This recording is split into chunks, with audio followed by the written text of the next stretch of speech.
Right, guys, we're back after a long, tedious international break with a few talking points, pro Arsenal and non Arsenal, but we're getting to that in a sec. I do have three guests on tonight. One's running late. Obviously, got Glenn, who's been regular on it before. How you doing, Glenn? Thank you, Ryan. I appreciate the invite to the show. Always a pleasure. You're welcome. And I appreciate Tom because of time difference and all that. So it's all back working out. Oh, it's all right. I just got my son upstairs playing GTA 4. So if you hear any police sirens, don't be alarmed. I mean, GTA 5. GTA 5. Yeah, I was going to say that's a bit of an old one. And obviously a newbie to the channel, Niall, who's got his own channel. How you doing, Niall? Yeah, thanks, Ryan. Thanks for letting me on. I'm excited to be here. Thank you. Where do we start? We've got maybe it could be a preview tonight, but we've got so much to talk about. Stuff that went off in was it Belarus or wherever on Monday. We've got Ozil doing his interview yesterday. Yeah. Bergkamp doing an interview with Ian Wright. We've got so much to talk about. So let's a big talking about obviously mate recently. There's Ozil. Yeah. What were your thoughts on? I don't know. What he had to say. He wants to stay, doesn't he? Like all Arsenal fans were convinced he was leaving in January, but he's obviously a lot of fans, like especially the big ones, back Ozil. So even though, like my personal opinion of Ozil is, we haven't seen him play in so long. I'm not really sure if he's good enough for the team anymore. Like, how can you tell? Like if he hasn't played, the team's evolved and he hasn't. Yeah, you can't just throw him straight into a Premier League game and after not playing in so long and expect him to do well. So even if he has still got it, I wouldn't expect him to do well. So I would play him against Vittoria in the Europa League if I was Emery, especially after what you said, and I would slowly integrate him back into the team. I wouldn't rush him at all. Oh, interesting. For me, I'd rather have Ceballos play the number 10, although he prefers the number 8. As far as Ozil goes, if there was a field of people that want Ozil out and a field of his fanboys or fans, I think fanboys an insult, Ozil fans, and there was a fence in the middle of those two groups, I would be sitting on that fence, but both of my legs would be over on the Ozil outside. It's fine. It's fine that he says all the right things in that interview, but I'm not going to listen to him until I see it on the pitch. Yeah, I get you. I'll get that as well. It was a timing as well, because obviously Emery had his interview late on that afternoon. It was just the timing of it being released and what he had to say. It's like, I'm not going nowhere. I'm under a contract. It's like he thinks he's got all the power in that sense with the wording that was put out there, where it's not. That's not the case. The power's with Raul, Vinay, Edu, and Josh and all that. They're the ones with the power. So they don't want him. They want to ship him out. They'll ship him out. So you can't really. True. But doesn't the player have to agree to go? That's what I hear all the time anyway. When Ozil's like a squatter here in the United States. If they squat in a house, they have 90% of the rights, and you can't get them out. Isn't Ozil like our squatter right now? Even if you want him out, it does seem like it, because literally he's played 2 games this season, and both of them he's been subbed off. Yeah, exactly. And the second he goes off, Nottingham Forest was 1-0 up. He goes off. He ended up winning 5-0. Yeah. I was like Niall. I thought they were freezing him out, and he was going to be gone in January. And then that perfectly coordinated 2 press conferences yesterday. Well, first the story came out with Ozil, I love Arsenal and blah blah blah, and then the front office came. Then Emery in his press conference said, "Oh, I like how he's practicing now. He's back in the mix." It was a little too cheesily close together for me there. I don't know about you guys. If you're on 350k a week and you are in that situation where you can just like run out your contract, especially at Ozil's age, you're going to do it though, aren't you? You're going to say you love this club because he is on so much money. It's crazy. And we've seen it with Alexis Sanchez. He's had to take a pay cut just to get football into hands. So I feel like Ozil's not going to make that mistake. Yeah, that makes a lot of sense. I can't disagree with that. But then again, we don't know. We don't know if he's just doing it for the money or if he's saying it because he genuinely loves a club and he wants to play and he thinks he can earn his place in that team. But this is a thing like Ceballos, as you say, is better as a number 10 at the minute. But are we going to get Ceballos at the end of the season? That's the thing. Because I think things he's saying, putting out there to the media and obviously our fan base, I think he'd be open to staying if it was right for him. obviously Madrid, if he does this, that's amazing. He could have an amazing season with us, and Madrid the way they are, because they still don't want you. We're sort of his safety net, so to speak. So he's trying to say the right things now as a backup. That's how I see it. Ozil's got. For me, Ozil has to now. It's all good doing the talk. He's got to prove it on the pitch now, and in training. Because I'm fed up that players doing this. They say one thing, and obviously, when it comes down to crunch of it, they don't do the business. Then they wonder why they fall out of favour. While I agree with Niall's analysis on Ozil, it really is all speculation. So he's just going to have to prove it on the field. Yeah, but is he going to get the game time? So exactly. Yeah, the question though, like he can say what he wants off the pitch, but if he's not going to play, then how do we know? I don't have an opinion on Ozil. I don't have an opinion at all. With Emery coming out yesterday and saying he's doing much better, he's in the mix. I'm paraphrasing. I don't remember exactly what Emery said, but it was positive. Do you guys think he's going to start on Monday? Ozil? I'm not sure because Kieran Tierney is meant to be coming back from injury, which after his performance the other day, I think he'll probably get in the team. But that could possibly mean Shard, who's been playing very well, gets moved up. And there's also, I don't know, I feel like there's a lot of those defenders. I know Maitland-Niles, is he still injured? He's still injured, isn't he? I believe so, but I'd rather have Chambers or Bellerin, because Bellerin's back as well. There's so many players. We have so many defenders that would rather be midfielders. Chambers would rather play defensive mid. You've got Maitland-Niles who'd rather play centre mid. Kolasinac can play on the wing. I feel like when all these better defenders like Bellerin and Tierney come back, it's just going to push these attacking-minded defenders up the pitch. We'll start playing them as wing-backs. So I'm not sure if we'll be playing 5 at the back for a lot of the season. I know when Emery first joined, he did incorporate that a little bit, but it will be interesting to see where people like Ozil play into that, if he can even get a space in the team. Because we do, as you saw, we have 3 very high-skilled defensive midfielders at the minute in Guendouzi, Torreira, and Xhaka. And we did try and play all of them in midfield without Ceballos or any attacking midfielders. So there's not much room for those attacking midfielders at the minute. I want a creative, dynamic team on Monday because Sheffield United still does those overlapping cornerbacks, right? Where you can counter them, and there's just like 2 guys back there. So I'd like to see a dynamic team. I don't want no effing defensive midfield on Monday. You reckon? That's what I want. I'm tired of playing scared, Niall. I'm just sick and tired of it. I'll tell you what, Sheffield United, I'm sorry to interrupt you. Sheffield United has scored 7 goals in 8 games this year. Let's go after them. Yeah. I know, we've got the weaponry.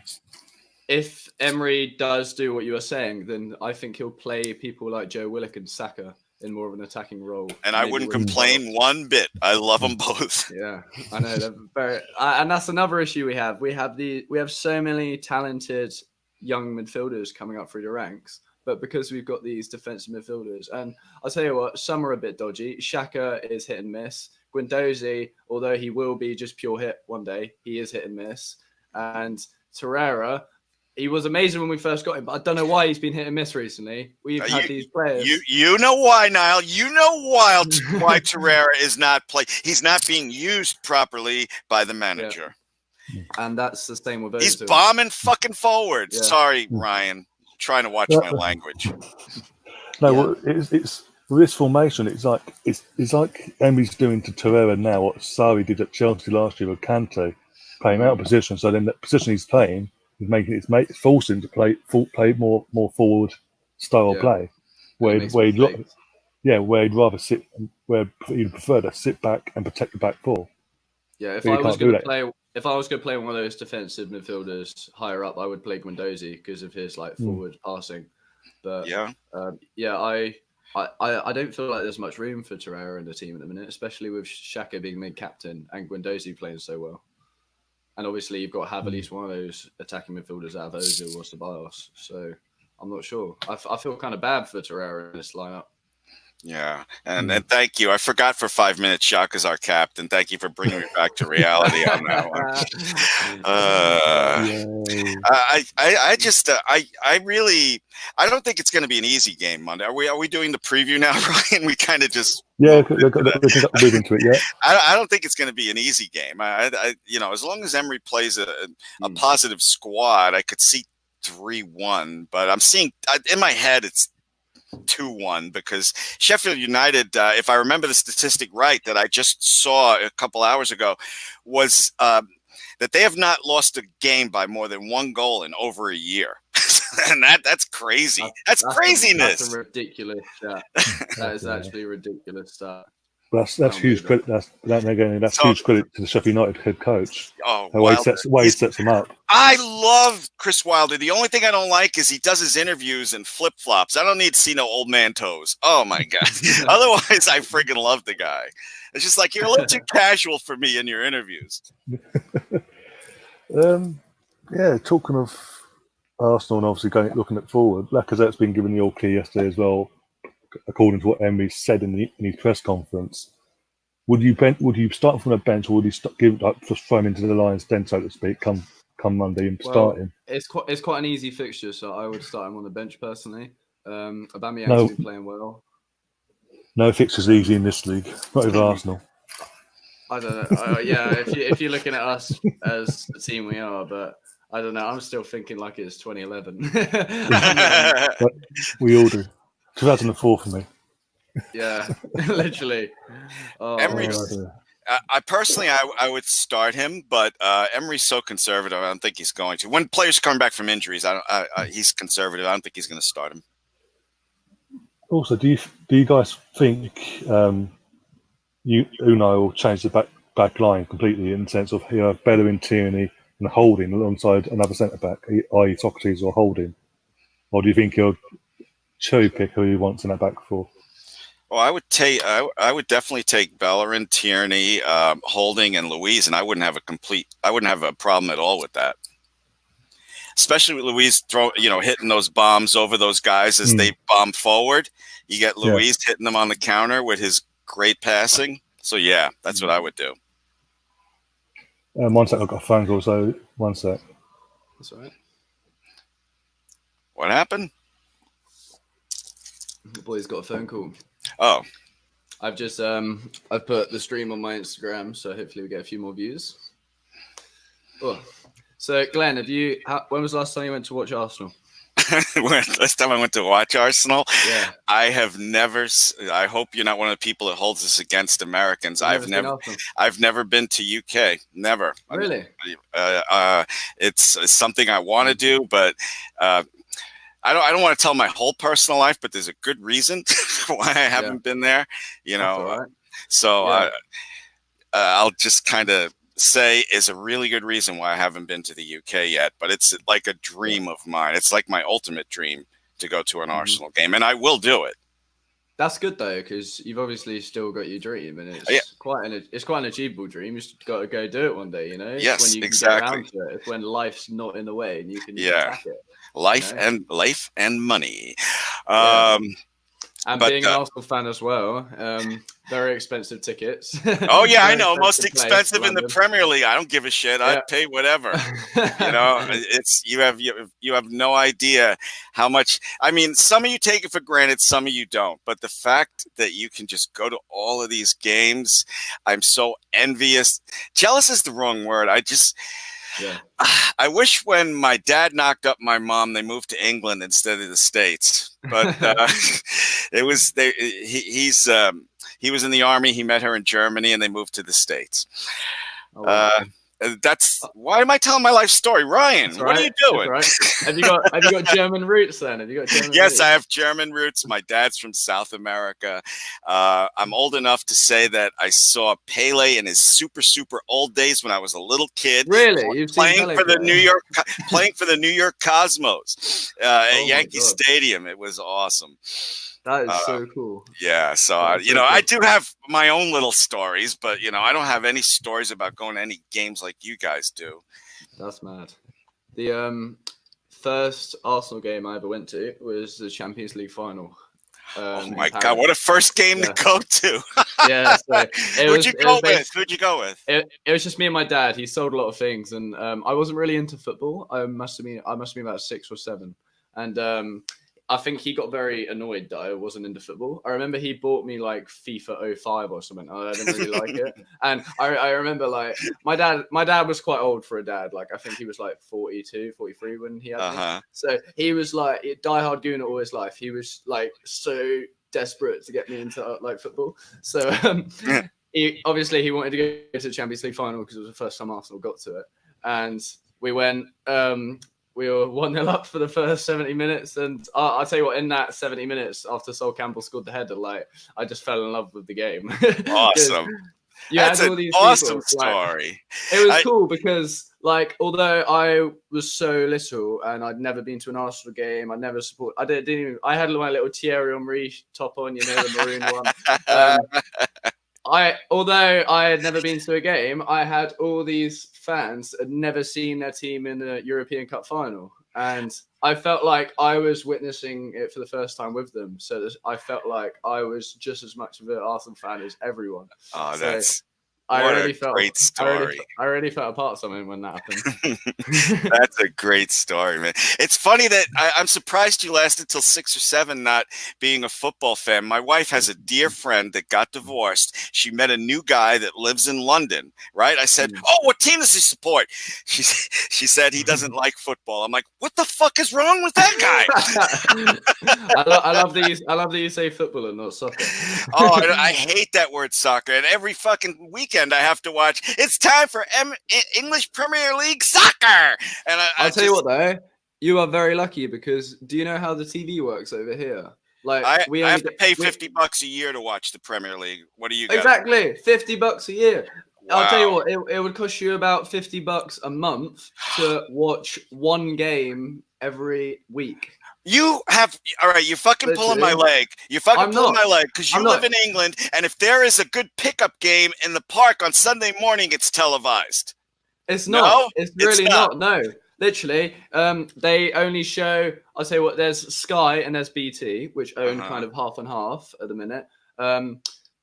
You've got a 12:45 game, and then they don't show, they have about 8 or 9 3:00 games, and they don't show any of them. They're not allowed to show any of them. And then they have what a bunch of greedy pricks. And then they have a 5:30 game, which they show. So you get to watch like maybe, well, I say on Sunday, it's called Super Sunday. You watch 3 games. So you watch the 12 game, you watch the 4:00 game, and you watch the 7:45 game. So on 3, but on Saturday you only get 2.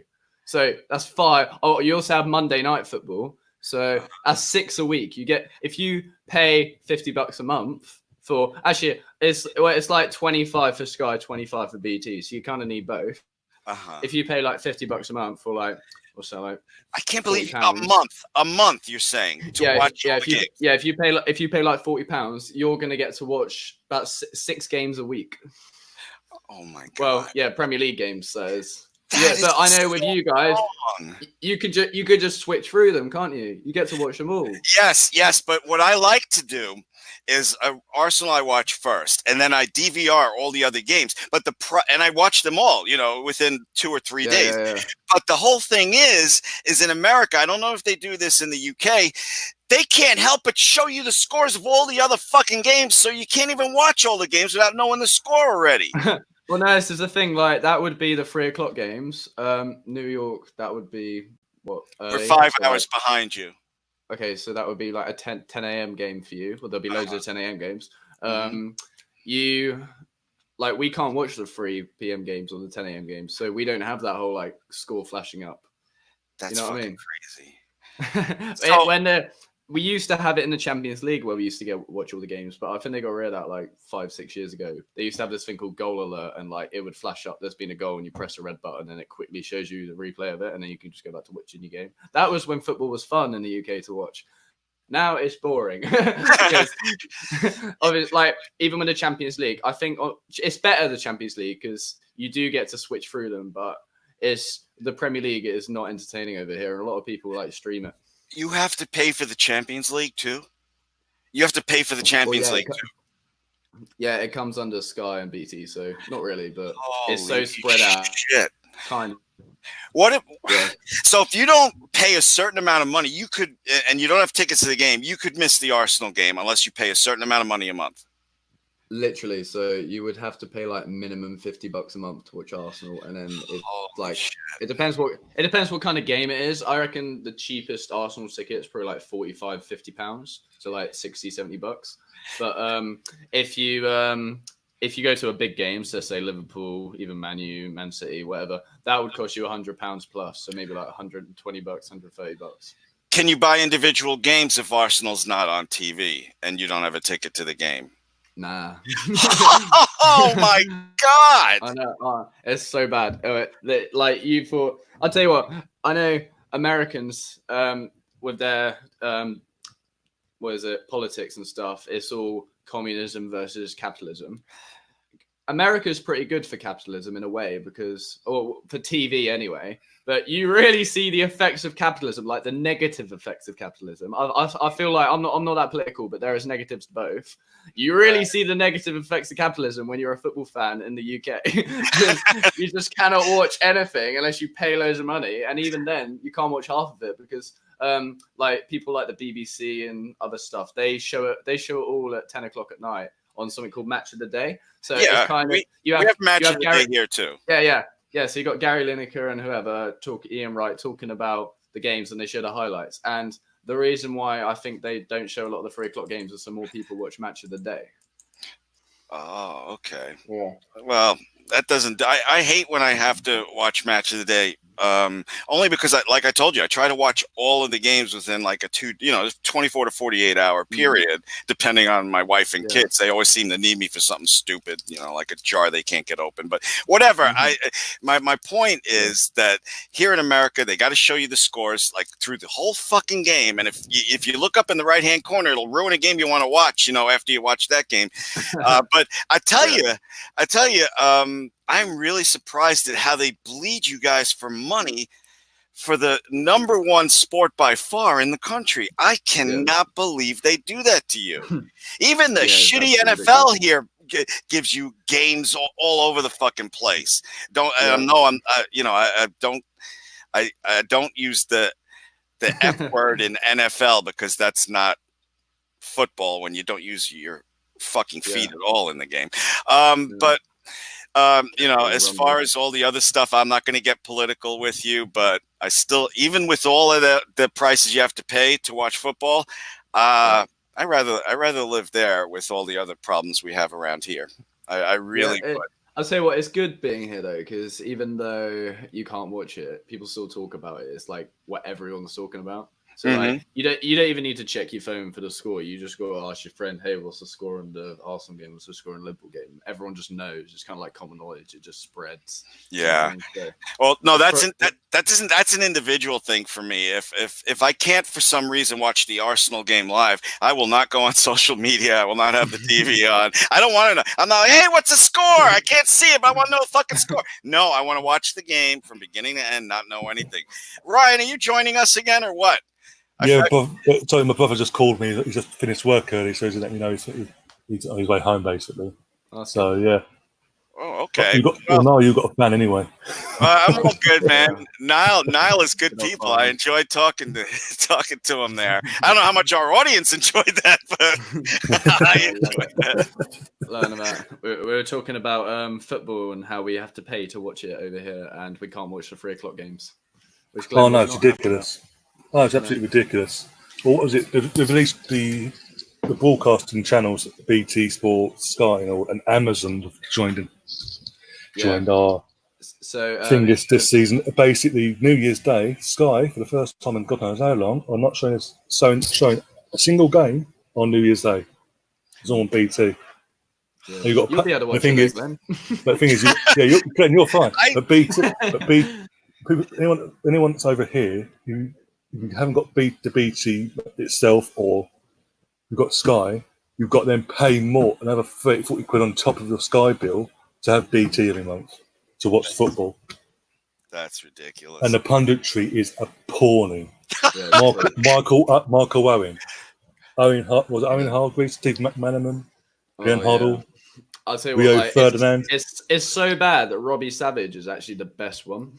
That's how bad it is. Oh yeah, Chris Sutton as well. Don't forget Chris Sutton and his ways. Yeah. But yeah, it says something. Robbie Savage is the most liked person on BT. Literally. So we were talking about lineups for Sheffield United, and only I gave my dumb opinion. I didn't hear what you guys, how you would line up or whatever, and what you think the game's going to be like. I already gave my opinion. Well, every game I've been saying Pepe is going to score, and he hasn't. So say he's not going to score. I'm sick of these people saying he sucks. He won't score. He's got a hat trick now. I'll tell you what, like I am a massive knee jerk when it comes to just reactions, and I have give it because I love Pepe. I love how skillful he is. He reminds me of Neymar a little bit, just how he always goes for the nutmeg, and he's so good and quick and whatever. But he is so inconsistent, and he has annoyed me so much. I'm on the anti Pepe team. Oh my God. I would rather play Saka. I would genuinely rather play Saka than Pepe at the minute until Pepe proves himself.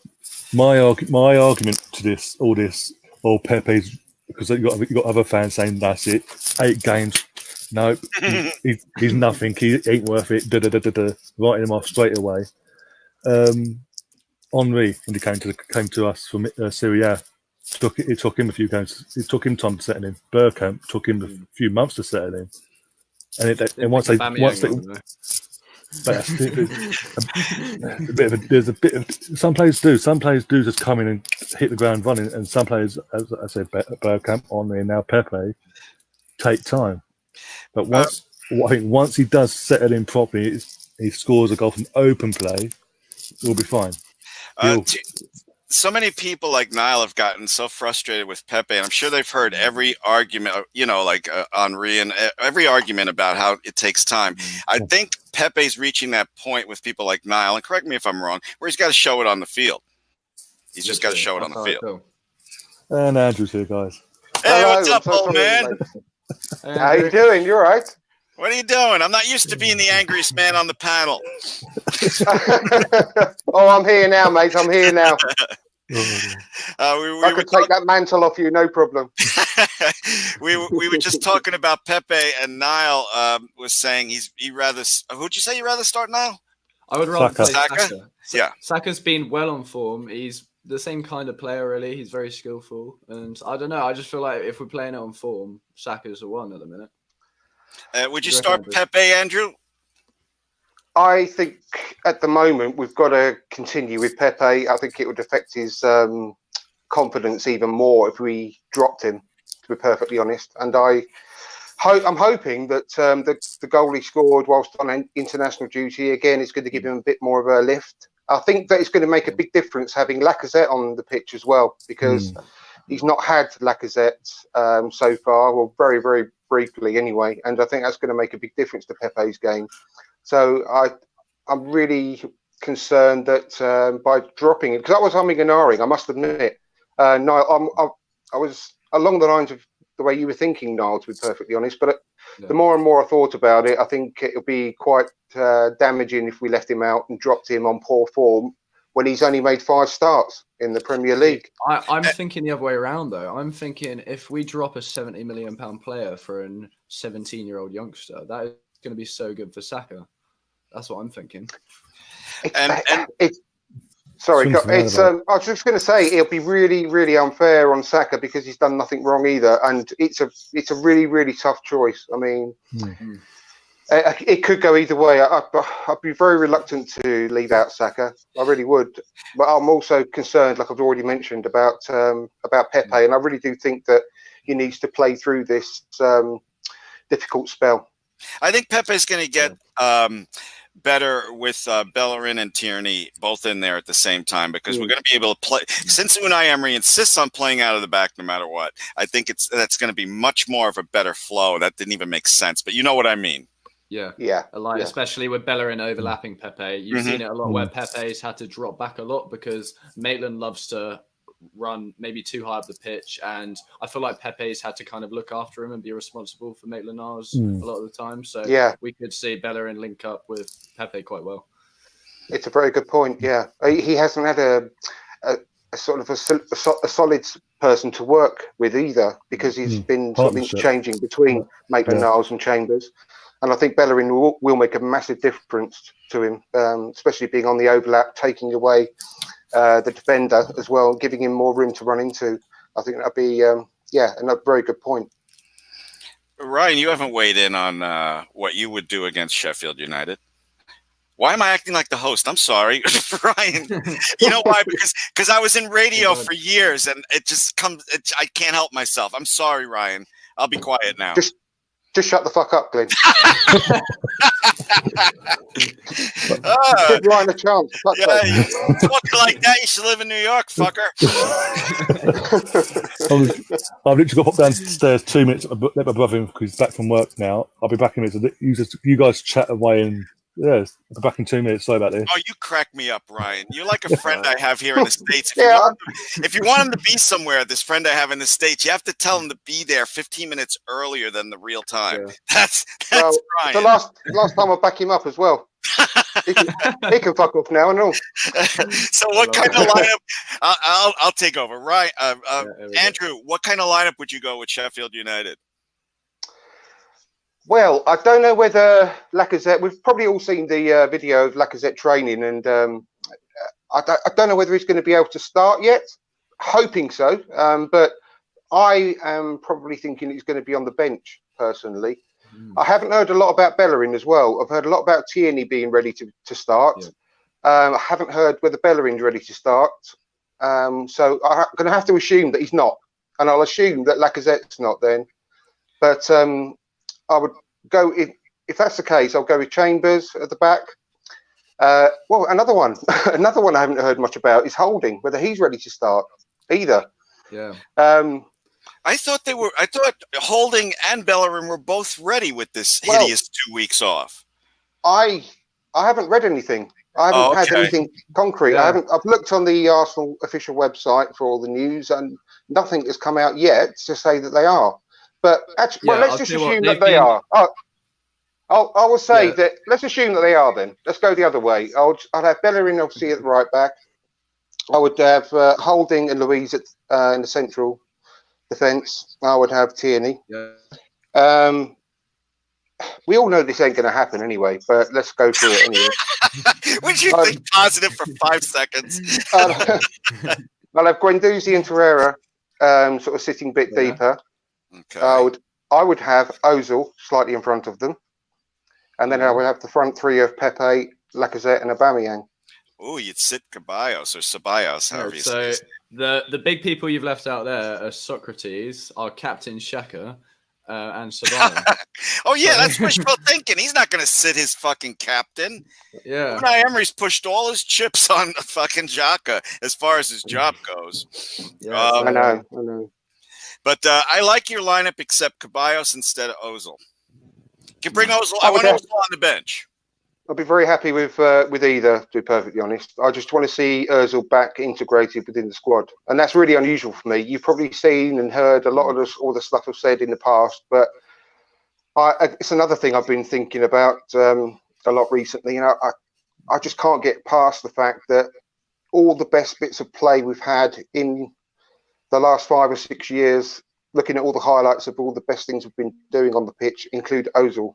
And I think I did read that interview with him on The Athletic, and a lot of it just makes a lot of sense, to be perfectly honest. He has been through a lot of crap in the last couple of years, you know.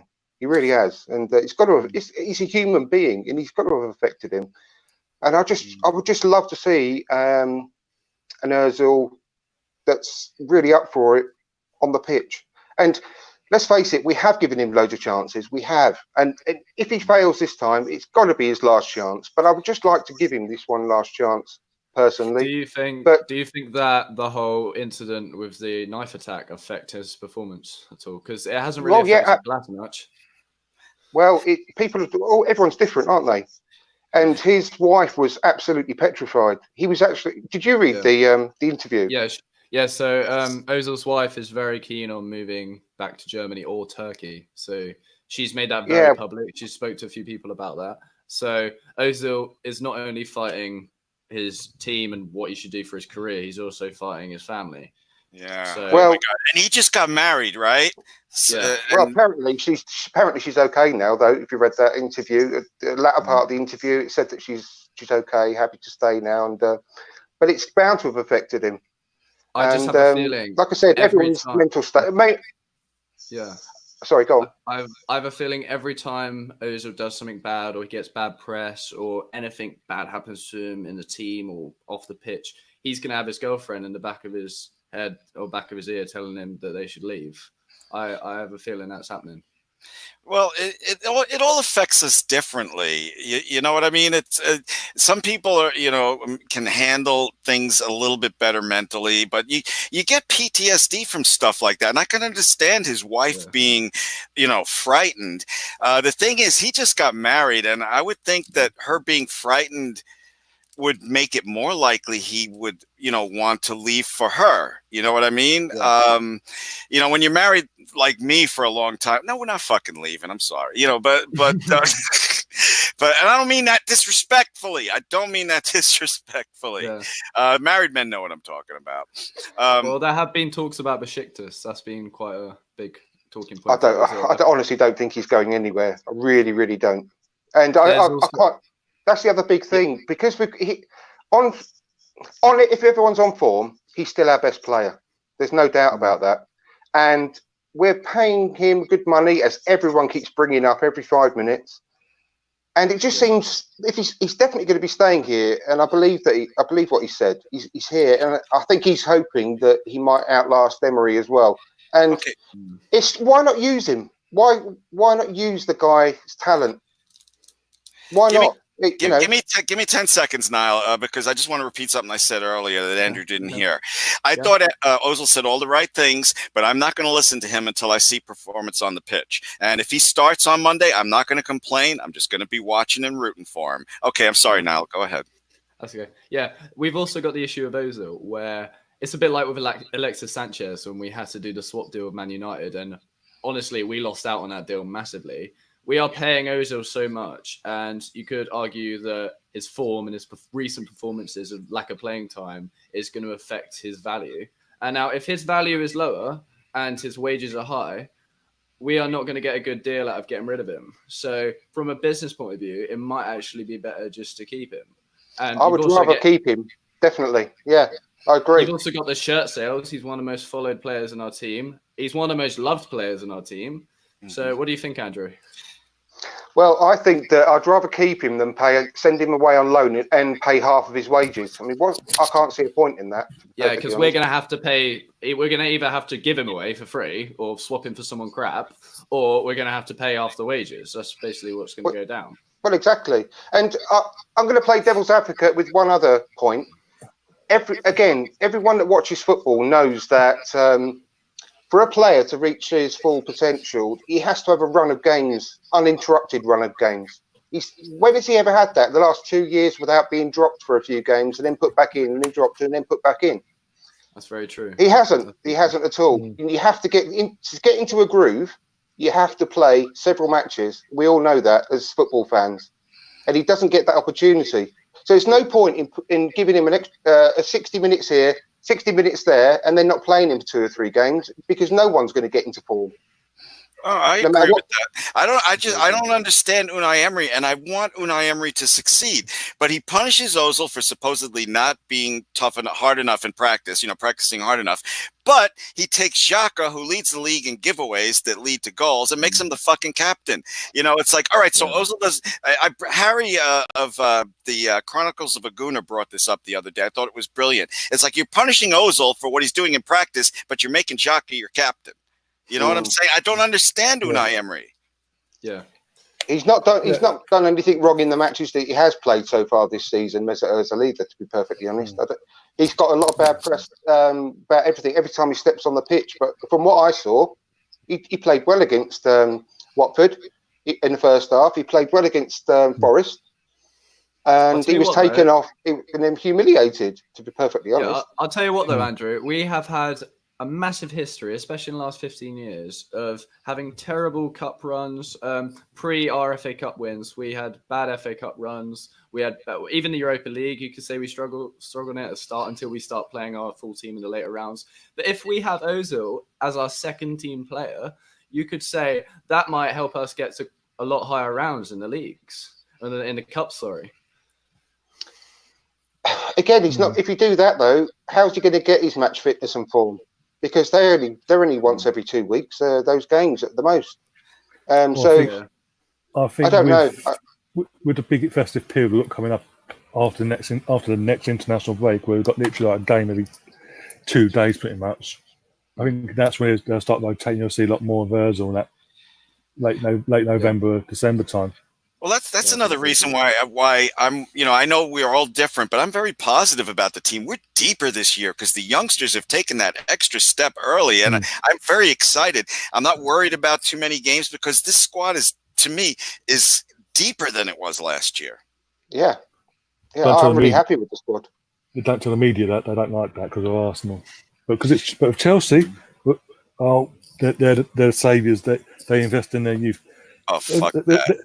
They're forgetting Chelsea are only using their youth now because they have to, not because they want to. No matter what Lampard says, because he keeps saying, "Oh, they deserve it." Yeah, they deserve it, but they wouldn't be getting a place, even the chance, if you weren't on a transfer ban. Yeah, and Tammy Abraham's one of the highest scorers in the league now, and that's not because they put him in the team and they gave him a chance; it's because he's their only option. It's a long season. Let Chelsea enjoy the success they're having now. It's a long season. They're not finishing top 4. The media likes it. I can see it all the time when I talk to you guys. The media just likes winding up Arsenal fans, because it gets them hits, the reaction to their shitty stories like that hit job on Mustafi. If my advice to you, Ryan, is don't watch the fucking media.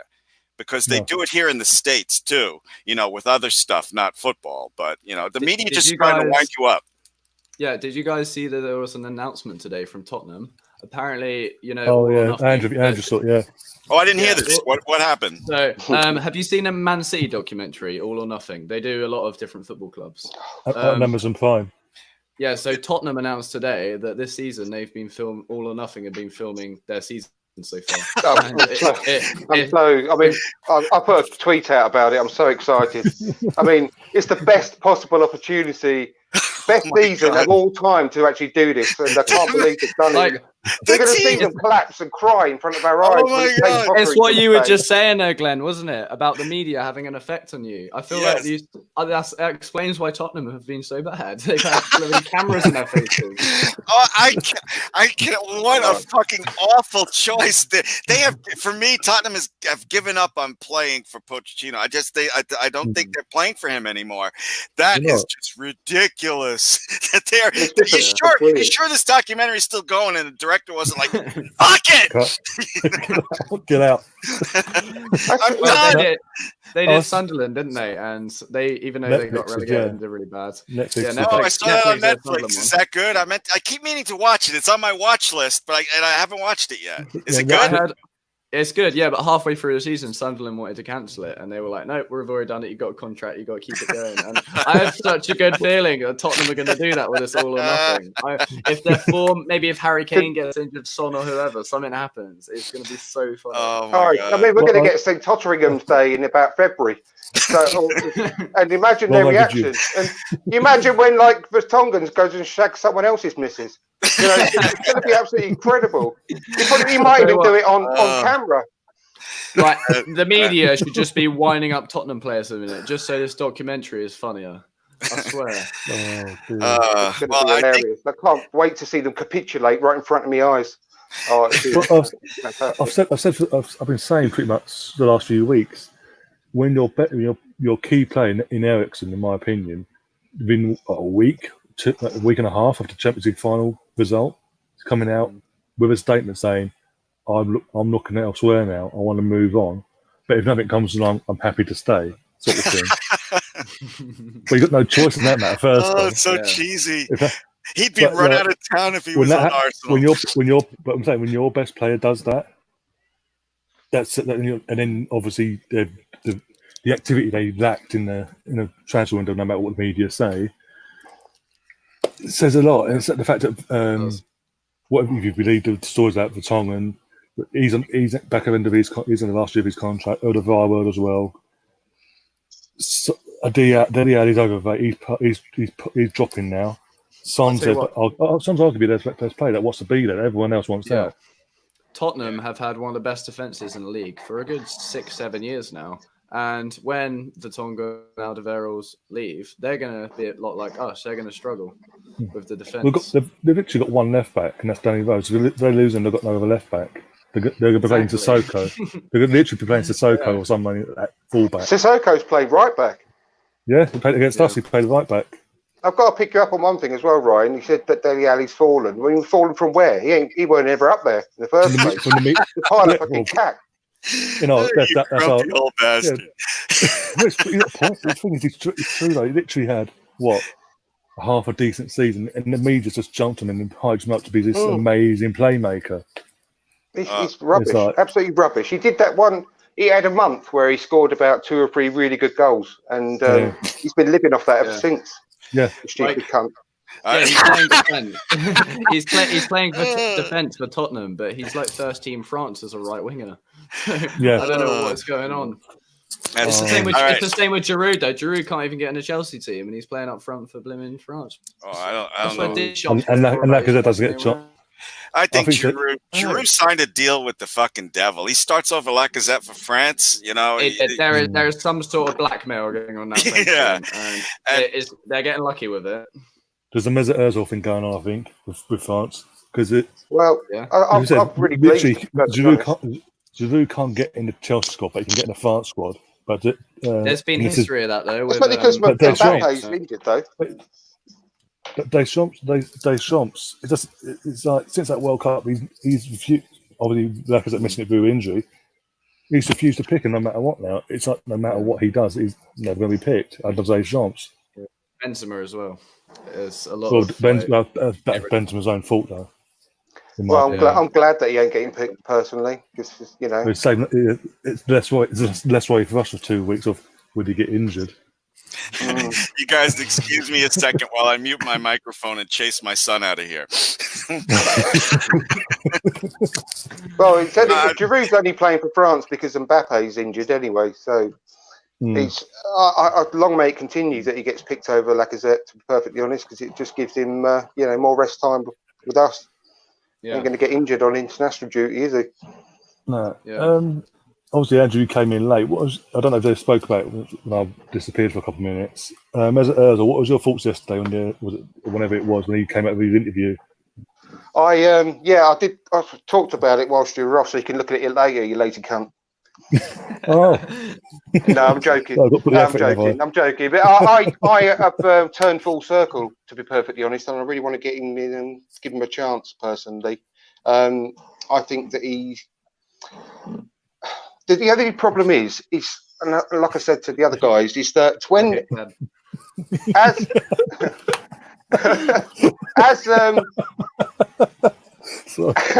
as football fans, we all know that I'm going to plough on as a professional. As football fans, we know that it takes any player several games, a run of games, uninterrupted run of games, to get into. I'm listening to Andrew and watching Glenn. Did you see the one where his curtain got ripped down? That on one of my shows. Yeah, that was well funny. Absolutely ballistic. You didn't do a sunny though. I know, yeah, exactly. If anyone that doesn't know, Sonny was on Andrew's channel the other night, and then for some bizarre out of nowhere, had flipped out and disappeared mid show. So, well, I've watched.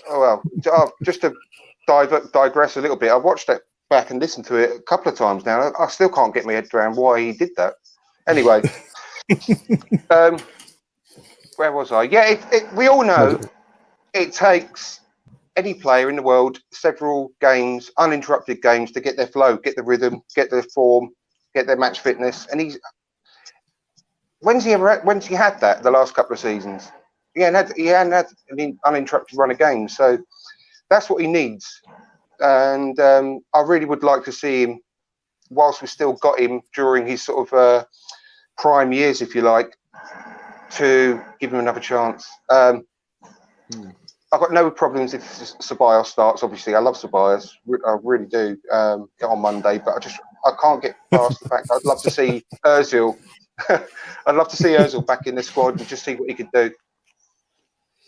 Yeah.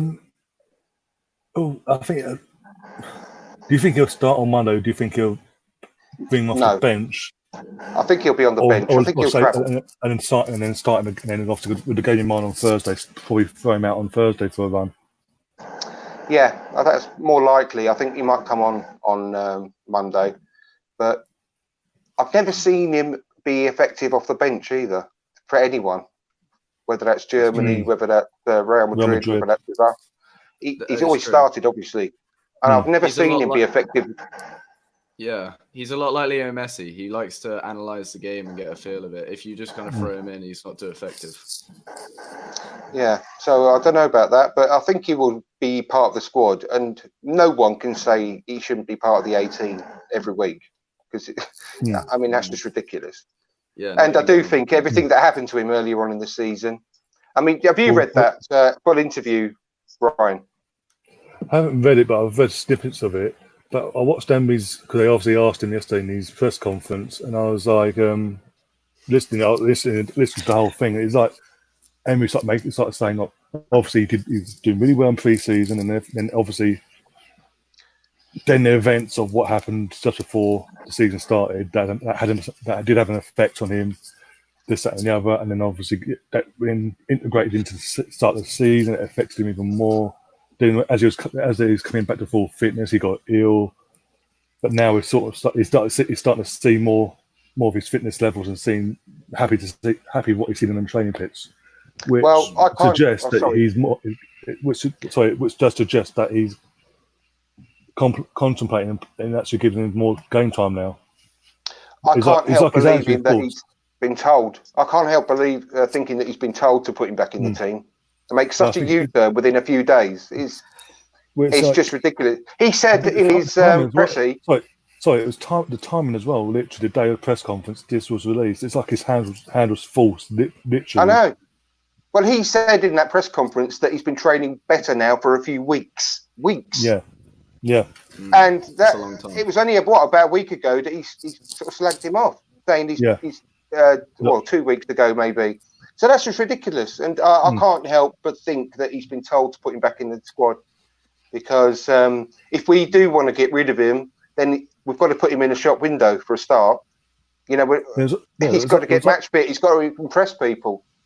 It was like the guys were saying earlier. It's like with Emery, it's like he says one thing about Ozil, and then selection drops him. But with Xtra, who's got all this stats-wise, it goes against him. He's most incidents that leads to goals against us, this, that, and the other. But he's our captain, so it's like he contradicts himself.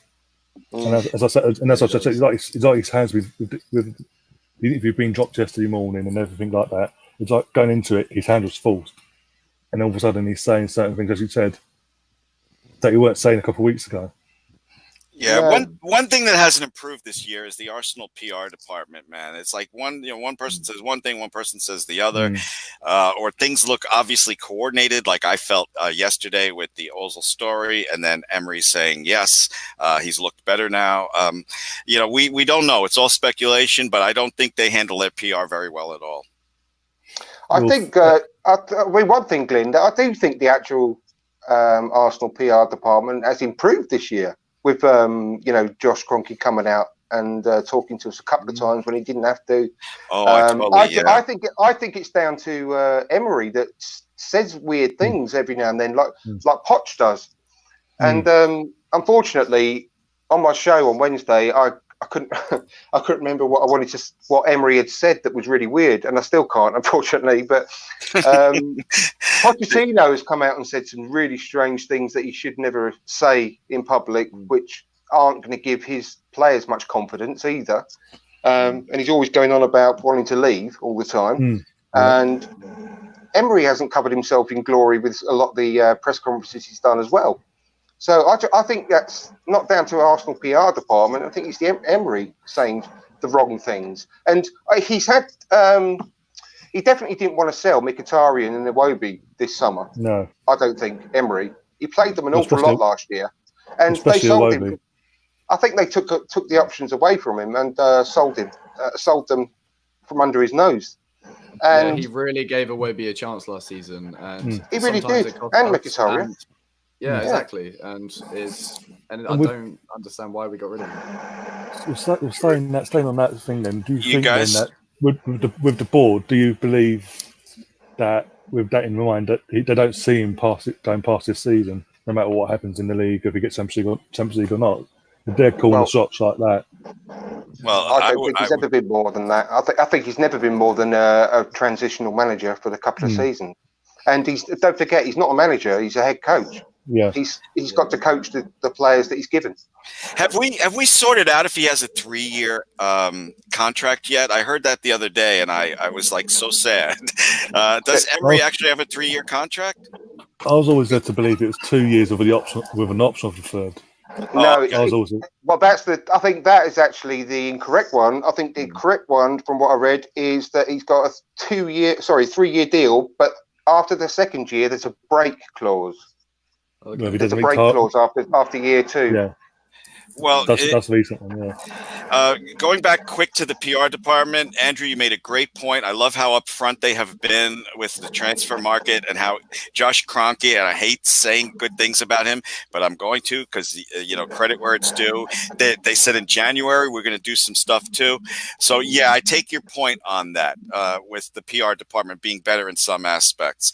As far as Iwobi, I don't want to touch. That's a hot topic still, even though he's not with us anymore. I've seen a couple Everton games. I can't say I've seen them all, but he hasn't looked much better.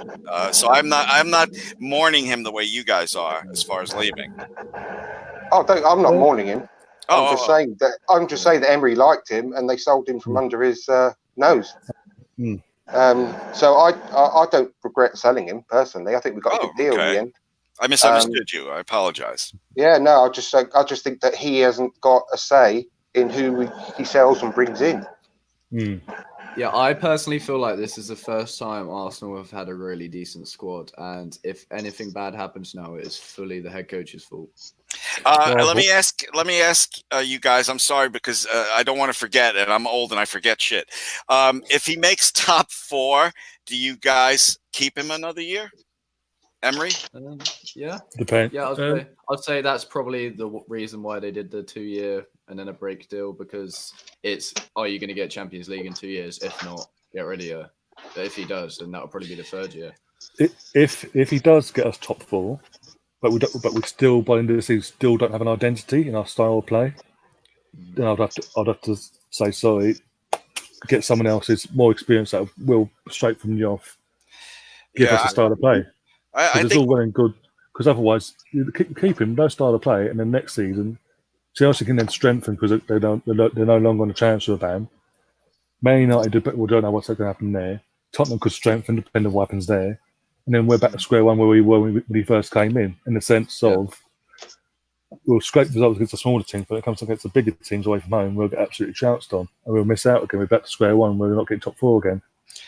I think we're the 3rd best team in the league, and that's my high watermark for Emery. 3rd place. Squad-wise, yeah. But as I've been saying since like the 2nd game of the season, if we don't get top 4 at least, minimum of 4th, my expectation is 3rd in the cup. No matter what, I don't care what cup it is. I agree with Ryan completely with that. I feel like looking at the team we have at the minute and the situation other clubs are in the league, such as Man it's down to the manager. Especially with like Chelsea being on a transfer ban, Tottenham having a bad run. I feel like it's a bit of a Leicester winning the league season at the minute, as in we've got our chance to get 3rd. Where I feel like we haven't improved that much, but we should come 3rd because everyone else is doing so bad. But if we don't improve more by the end of the season, as you say, get an identity style of play, I can't see us getting to top 4 next season. Every time someone talks about that Leicester season, without fail, my next thought is we should have won the league that year. But, my opinion is I want 3rd in a cup as well, because and nothing else will do for me. And the only way I would also want him to stay is if we do somehow, after getting all the players back that have been injured, if we start really clicking and playing some really good attacking, attractive football that goes for the jugular and kills teams off rather than being the pathetic, useless bunch of idiots in the second half as we have been lately, then I'll be very happy to keep him. But at the moment, I absolutely hate watching the team play in the league. I can't stand it at the moment. It's dreadful. In the league, we're playing this completely negative, pessimistic style of play. But when it comes to the Europa League, 2 games in the Europa League and against Forest, it's like a completely different Arsenal. We've actually got a style, an attacking style, an intent to go forward. So frustrating. Even Chelsea has a style now. We still don't have a style. Well, we are like the baddie in all the Rocky movies. we absolutely batter Rocky until the last punch, and then we get beaten at the end because we don't kill him off. Oh, that's the best metaphor I ever heard in a while. Okay, you win the internet today, Andrew. That was good. Yeah. Oh, Dave. So, yeah, we ain't got the killer instinct. We don't beat and just kill the teams off. We just let them come back into the match and beat us, or it looked like they're going to beat us, and it's just awful. I mean, we were so on top in the Bournemouth game, and the second half we just played like a load of pussies, and it was embarrassing.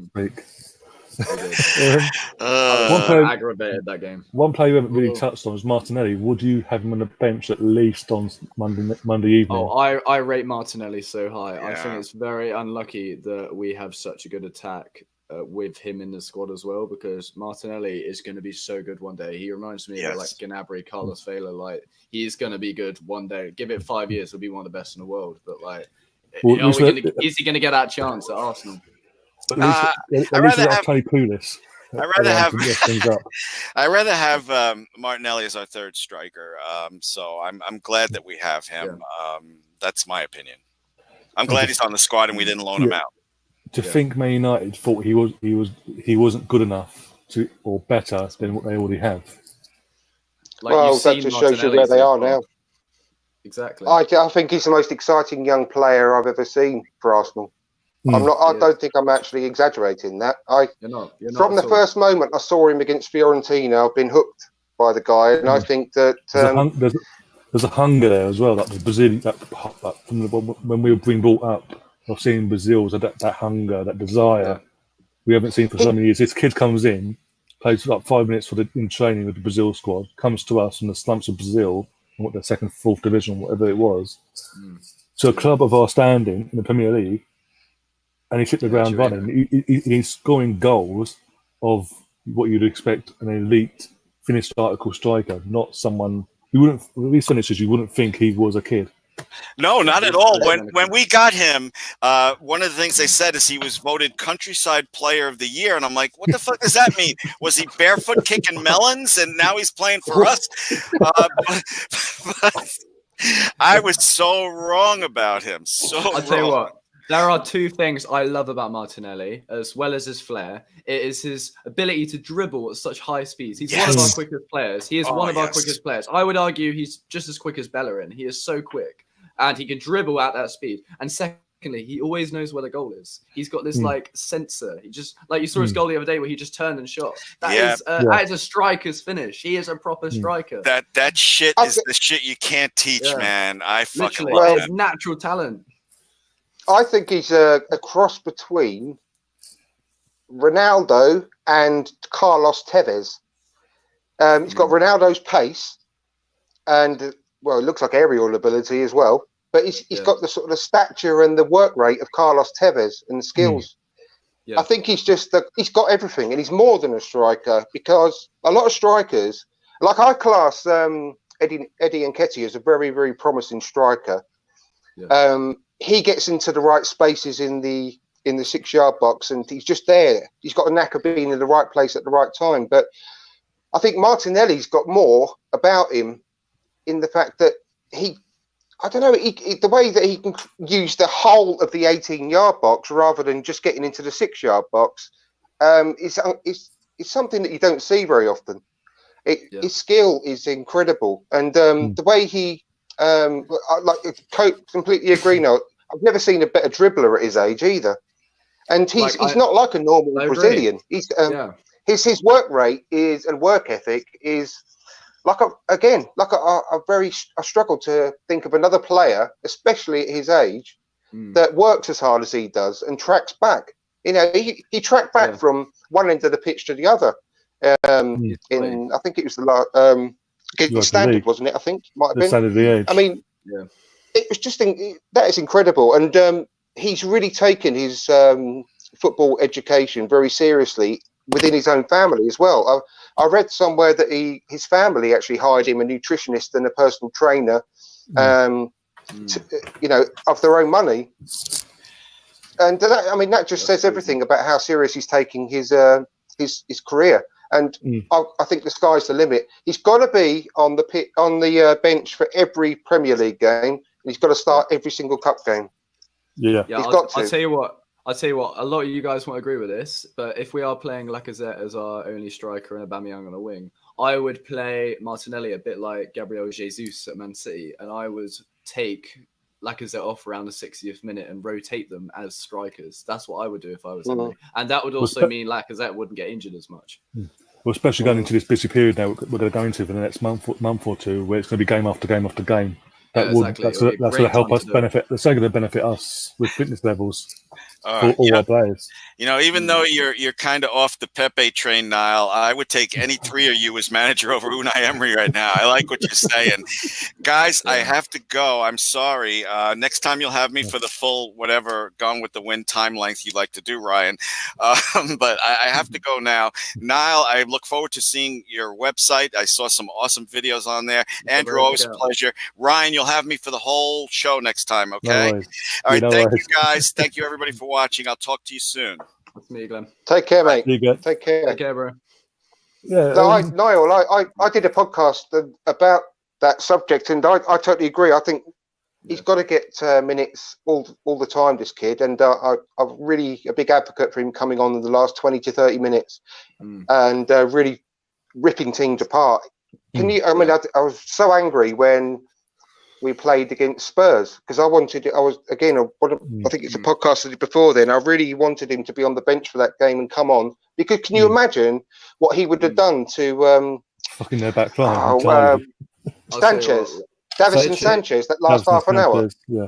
I'll tell you what, I'm a very optimistic Arsenal fan, and all my life I've picked a youth player and I've gone, you're going to be great one day. And I did it with Serge Gnabry, I did it with Carlos Vela, and I haven't done it for a long time, I'll tell you what. But Martinelli, first time in a while, I've gone, you are going to be amazing one day. And I'm loving how every other Arsenal fan agrees with me. This is the first time people are actually agreeing that this guy is talented. This guy is good. And I feel like the Arsenal fans have kind of evolved. Do you guys agree? Like, we're putting faith in young talent and we're agreeing with it. Well, yeah. I mean, I think people my age have been calling out for the youth to come through for...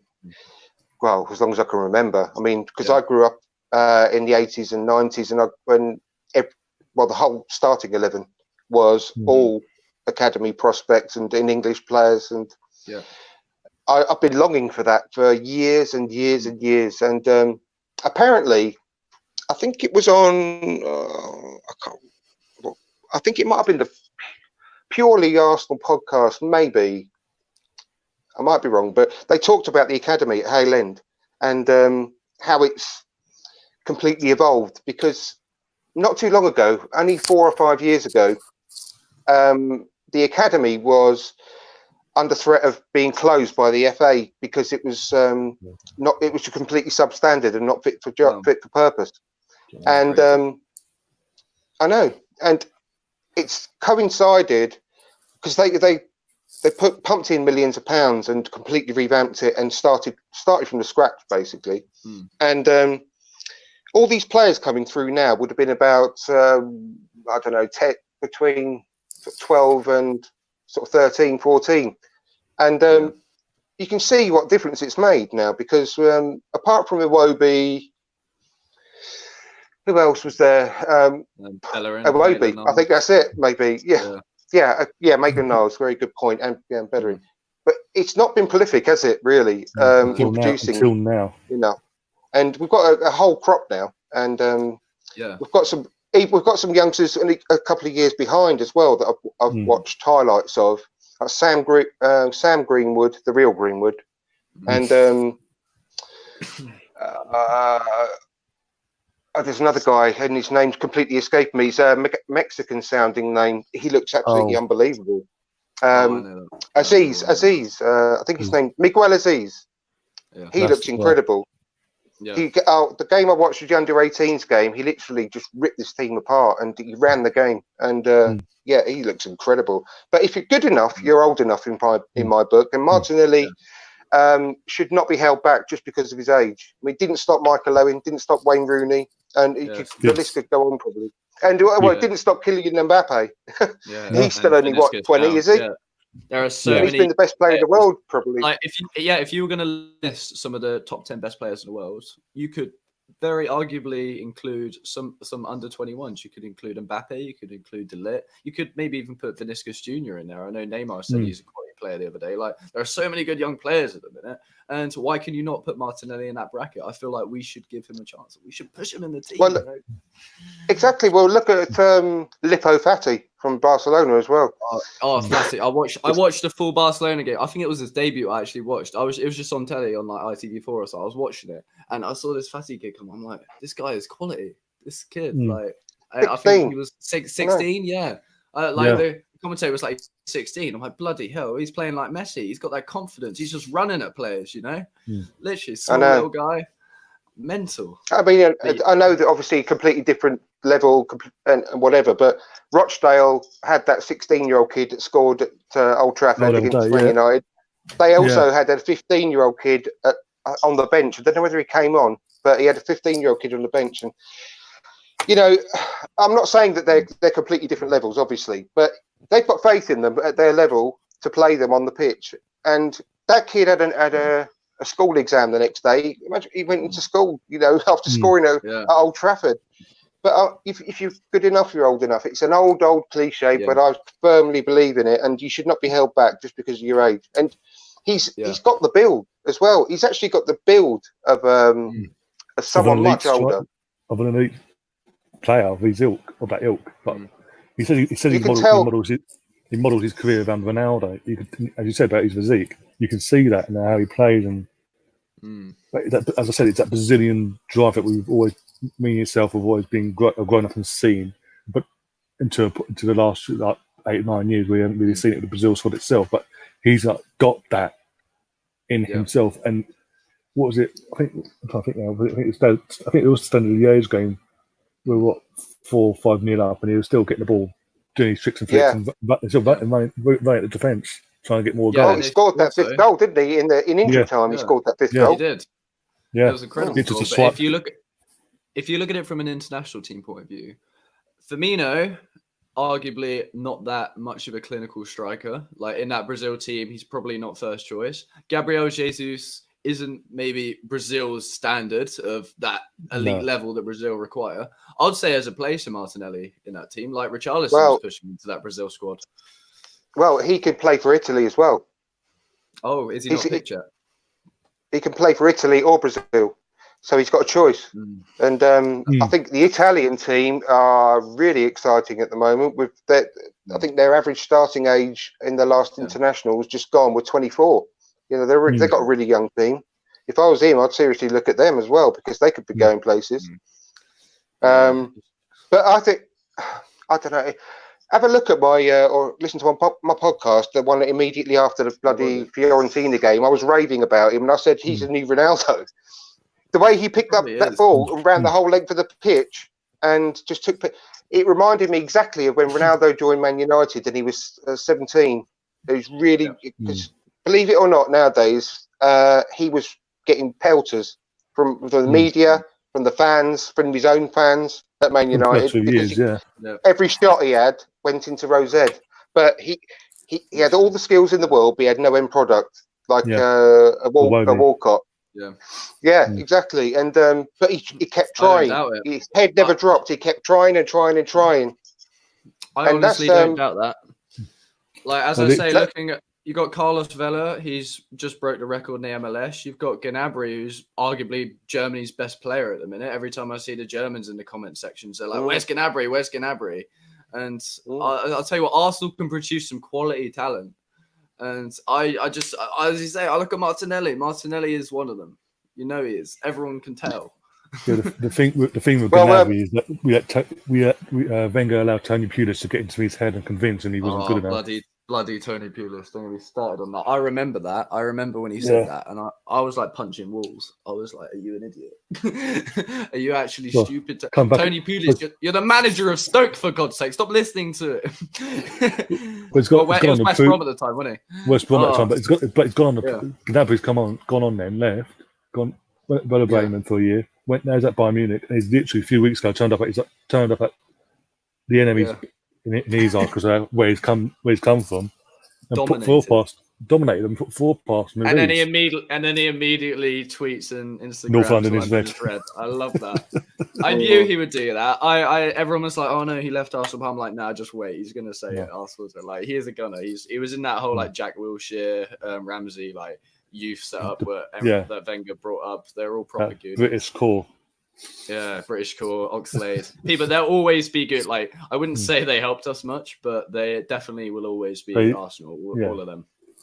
Well, Oxlade Chamberlain after Champions League final was like, me and you, because he's talking to Per Mertesacker, and they're like, we both know how much that meant to the other side of North London. That was for them sort of thing.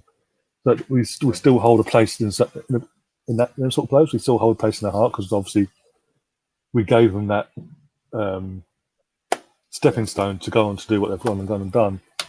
Yeah, you might not agree, but I've seen a lot of interviews Van Persie's done recently, and even he said the same thing. Arsenal will always hold a place in his heart, and obviously he left to go to Man United just to win the league and whatever. But it is a major stepping stone in his career as well. Yeah, because I go back to what you said before. I firmly believe that you can tell. Oh, hello. Yeah, I lost you then. I firmly believe that you can tell a really good quality player within a very short period of time of watching them. I really do. I think Jose Mourinho famously said that he can tell a good player within 10 seconds of watching him play. And that's a bit far-fetched, but I still believe that you can tell within a short space of time if someone's really got it or not. You can. And some of the best like football experts, it will just click with them. You'll see it. You'll see it on the pitch. Like if you've ever watched a player for like 10 seconds and you've had an opinion about him, it's probably correct, or it's ended up being correct. But if you overthink, I just think you can, and I get that feeling with Saka. I get that feeling with Martinelli, but Martinelli's on a different level, I think, than everyone else. I don't think it's going to take what you said earlier, 5 seasons. I don't think it will. I think he could be one of the best players in his position in the world within about a couple of years when he's about 20. I think so too. Yeah, 2021, I see him being up there. What's your opinion on Reece Nelson? I like Reece Nelson. He's not at the same level, but he's going to be a good player, and he's going to have a lot more end product than Iwobi has as well, because he's been getting pelters as well. Yeah. Well, the thing is, people develop at different paces, and he's only had, I think I'm right in saying, he's only played 4 times so far. And if you count the goal that was chalked off through no fault of his own against Burnley, he's got 2 goals in those starts, and a couple of assists. So it's not exactly that bad, is it, really? No, we were talking about the Arsenal PR department earlier. And I went to the Armory this year. I did a stadium tour, and there was so much PR, press, and stuff put on Reece Nelson's shoulders. Out of all the youngsters, he seemed to be the face of the youth setup, the face of the club. And I feel like they only did that for Nelson. Saka, you heard nothing about. You saw no photos of Saka. He was in the same level as Nelson was in terms of coming back in the team. You saw it with Smith Rowe as well. And I feel like the pressure has kind of got to both Smith Rowe and Nelson in terms of just the PR department. I think they screwed up with that. Well, I do think he's going to be a good player for us, a very good squad player. But he's just not got that extra X factor in the same way that Saka and Martinelli have. But it doesn't mean he's not a good player. And it doesn't mean he couldn't get it as well. But it's like I said, 4 games with 2 goals, or albeit one of them chalked off because of Nacho Monreal being in an offside position, which he didn't have any control over. And I'm sure he's got a couple of assists as well. So he's not exactly doing that badly. And the only trouble is, I think he could probably be a star candidate for going out on another loan, because I can't see where he's going to get in ahead of Saka and Martinelli at the moment. Yeah, I agree. It's interesting though, isn't it? Because at the start of the season, everyone said Reece Nelson, Smith Rowe are going to integrate into the team. And then we got Ceballos, who I'm going to admit not many fans had heard of. And then Saka starts coming through. We get Martinelli on the cheap. And before you know it, we're talking about these other players to people. There was no hype about them at all. And the players where the hype was, there's nothing. You know, we're saying they should go out on loan. Well, I think that Smith Rowe should be the understudy for Pepe, personally. I do want to see him on the bench. Yeah. Well, who else have we got to play wide right, really? That's very true, actually. You could obviously put Nelson. He's more of a right mid, though, not really a wide right. That's what everyone thought, but apparently he prefers coming in from the left.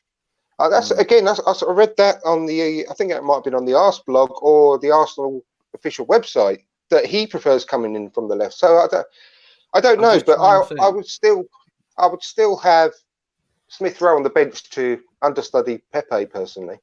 When was the last time we had just a normal right mid and left mid instead of these wingers? I can't remember. It's a long time. Probably, yeah. Oh God knows. I don't think we're probably about 10 years.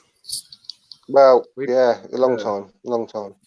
But do you know what I mean?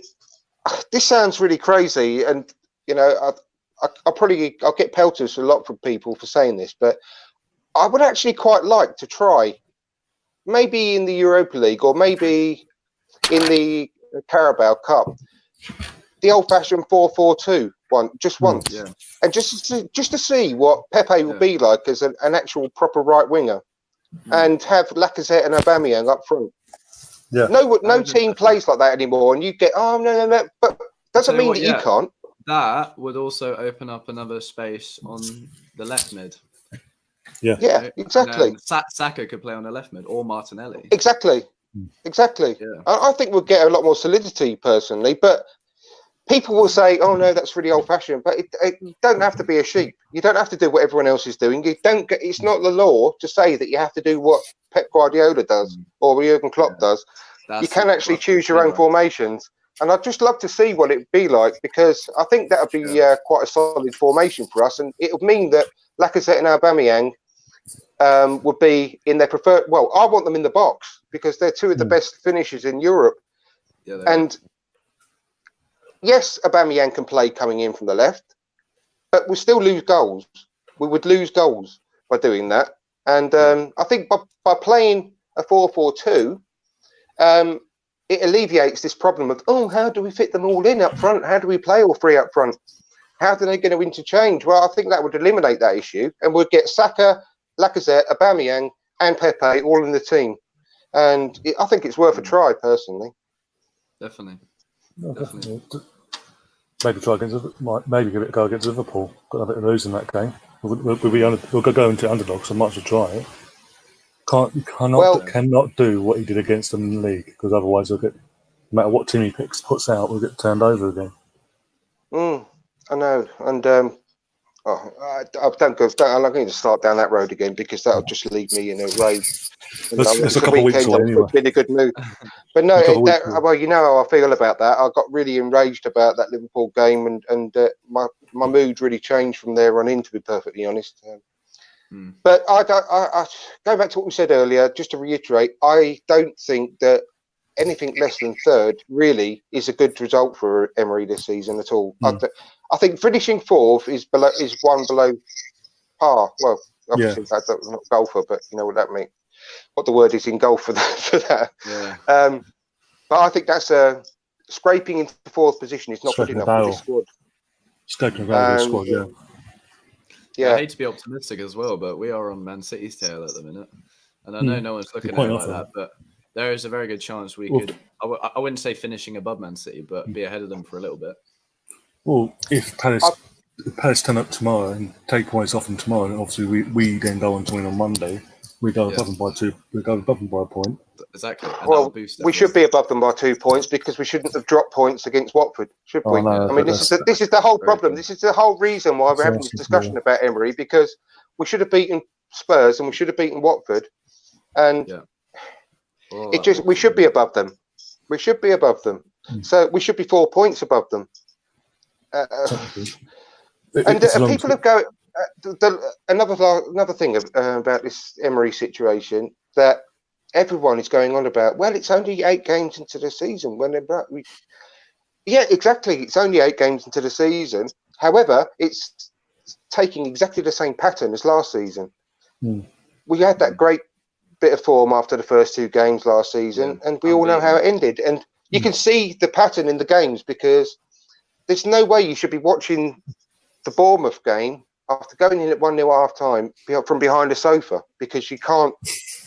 You're just worried about what's going to happen. It's like, I mean, look what happened against Watford. It's ridiculous. 2-0 up at half time against the bottom club in the league, and look what happened.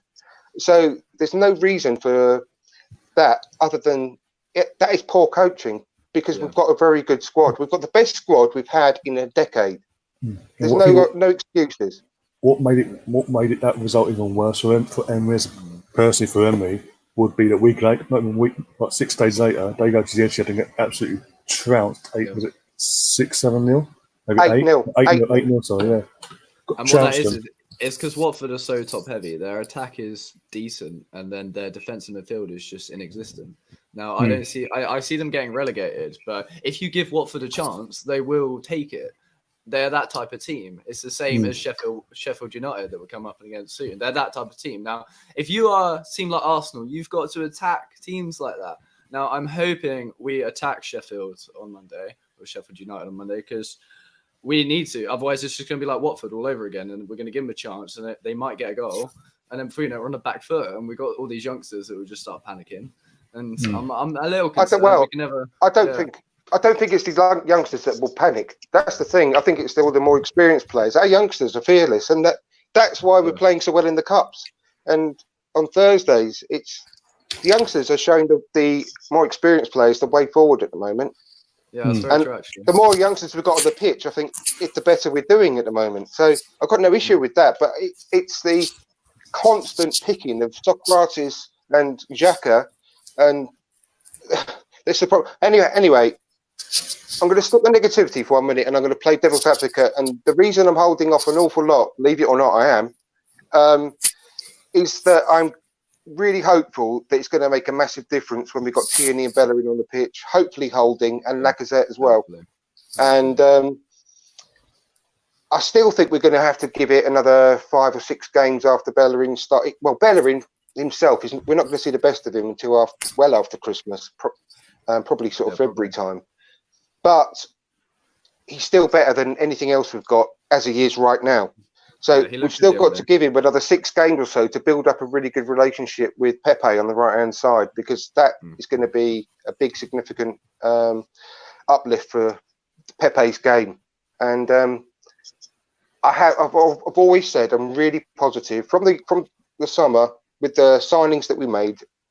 So I'm holding off being really negative until we have had the full defence available to Emery and Lacazette back in the squad. But he's simply got to recognise that the one constant in the team that causes us issues is Granit Xhaka. And I've said 100 times, I've got nothing against him personally or as a player, but he's just not good enough a player for Arsenal. He doesn't offer in anything else than any of the other midfield options we've got. In fact, I'll go as far to say, and this is another odd one that people don't think of, but I actually think that Ceballos is a really good option for the role that Emery's got earmarked for Xhaka. That sounds a bit odd because he's a very creative player and we should have him there. But I actually think he's got an awful lot of the good skills that he offers everything that Xhaka does with his passing and everything, but he offers a lot more than Xhaka does. He actually can run with the ball and progress the ball. And if we had him, Guendouzi and Willock, for example, on the pitch, not got nothing against Torreira either, but him, Guendouzi and Willock would be my ideal midfield.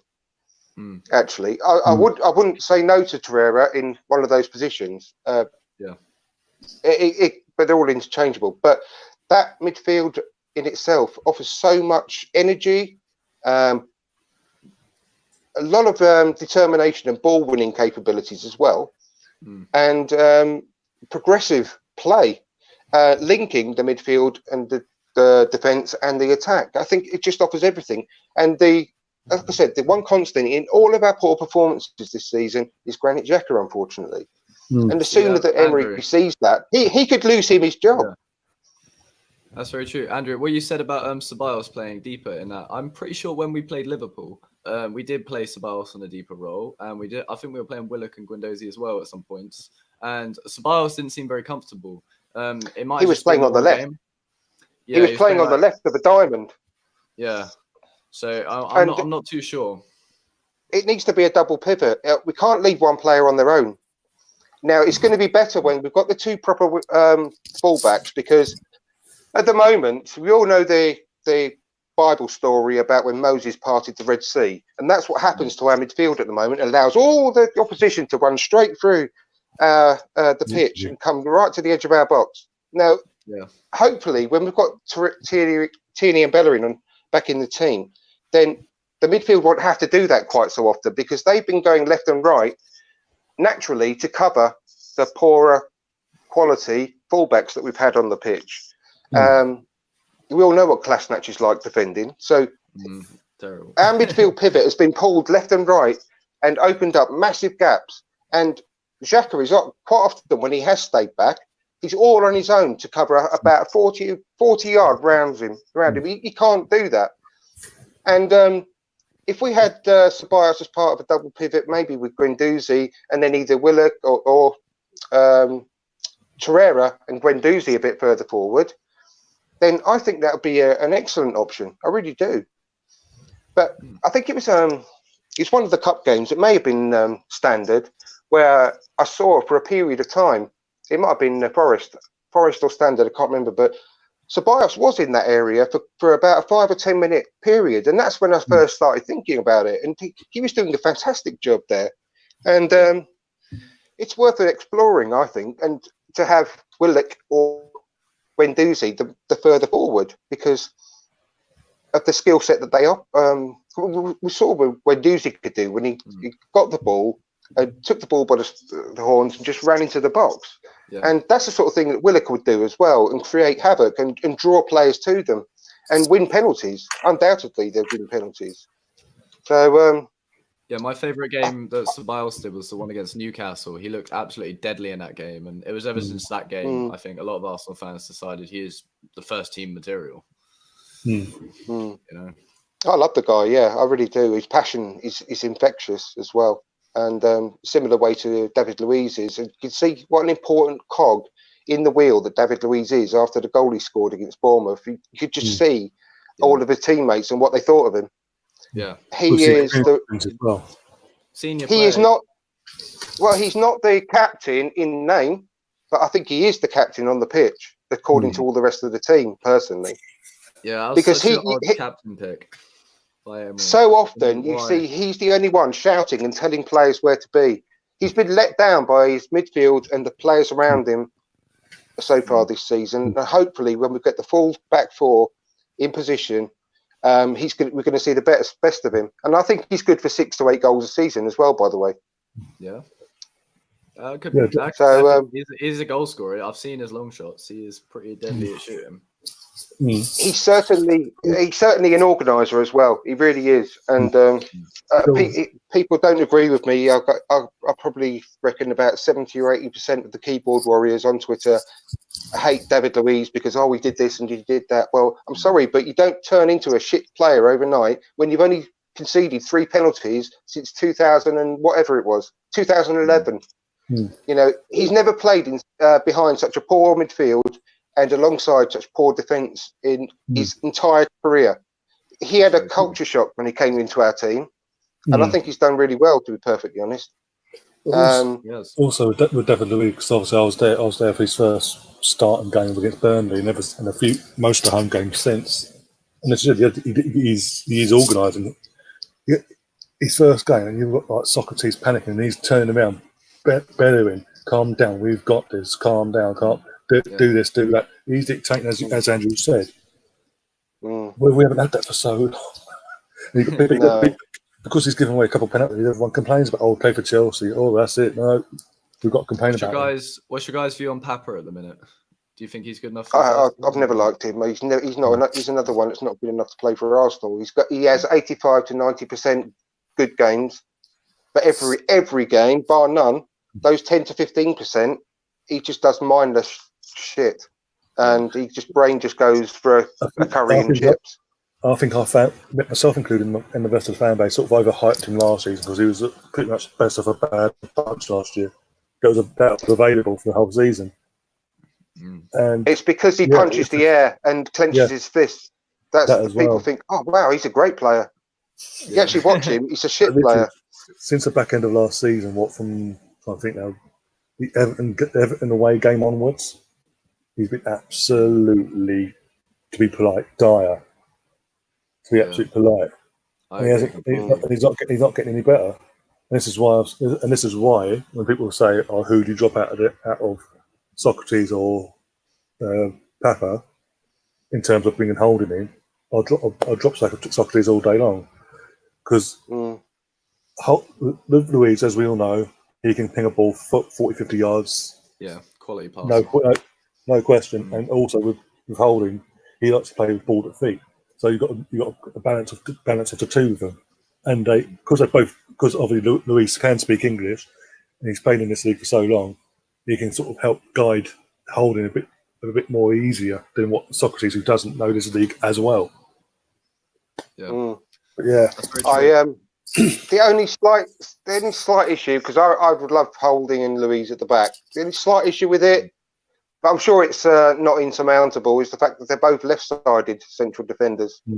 So one of them is good. Well, it's going to be Holding. Let's face it, because Luis is a senior player, so Holding's going to have to play on the right. But I'm sure he can adapt. And I think Holding very, very comfortable on the ball, but he is more of an old-fashioned type of defender in lots of ways, where he would stay back and allow Luis to sort of make his own foray forward. So I think they'll complement each other really well. See, it's what you said there, Andrew. I'm sure he can adapt, is the words that have been haunting me for the last 15 years at Arsenal. Like, I know. I rely on players to adapt, and they haven't. He's young enough though to adapt. He is young enough to adapt, and I think he's shown that in his short spell that he's been with the club so far that he's an intelligent player. I do think he's an intelligent player. I think he's got a lot of the Tony Adams about him. I really do, to be perfectly honest. And he is going to make mistakes. We've just got to, as a fan base, just support our players for God's sake. Allow the youngsters to make the odd mistake, because I don't need to go down that road, but we're just ridiculous at that. And I don't want Mustafi back in the first team at the moment at all. But I've got massive respect for the guy, the way he's come back after all the shit that he was pelted with. Not only him, but his whole entire family, and death threats and all that sort of. Yeah, and the way he's come back has shown strength. Yeah, I feel really sorry for the guy. I hope he does leave just for his own sake, because he don't deserve that shit. Yeah. And yes, we were all angry with him for making, but that was individual mistakes in a poor defence again. Last season we didn't have the squad that we've got now, so it was even worse. So, and yes, he made a lot of mistakes. But the guy don't deserve to have death threats given to his kids and his wife. And no one deserves that. No one. And the way he's come back has shown a lot of mental strength for the guy. He hasn't put a foot wrong. That pass he made to Tierney for the goal that we scored, Martinelli header, absolutely first class, that ball.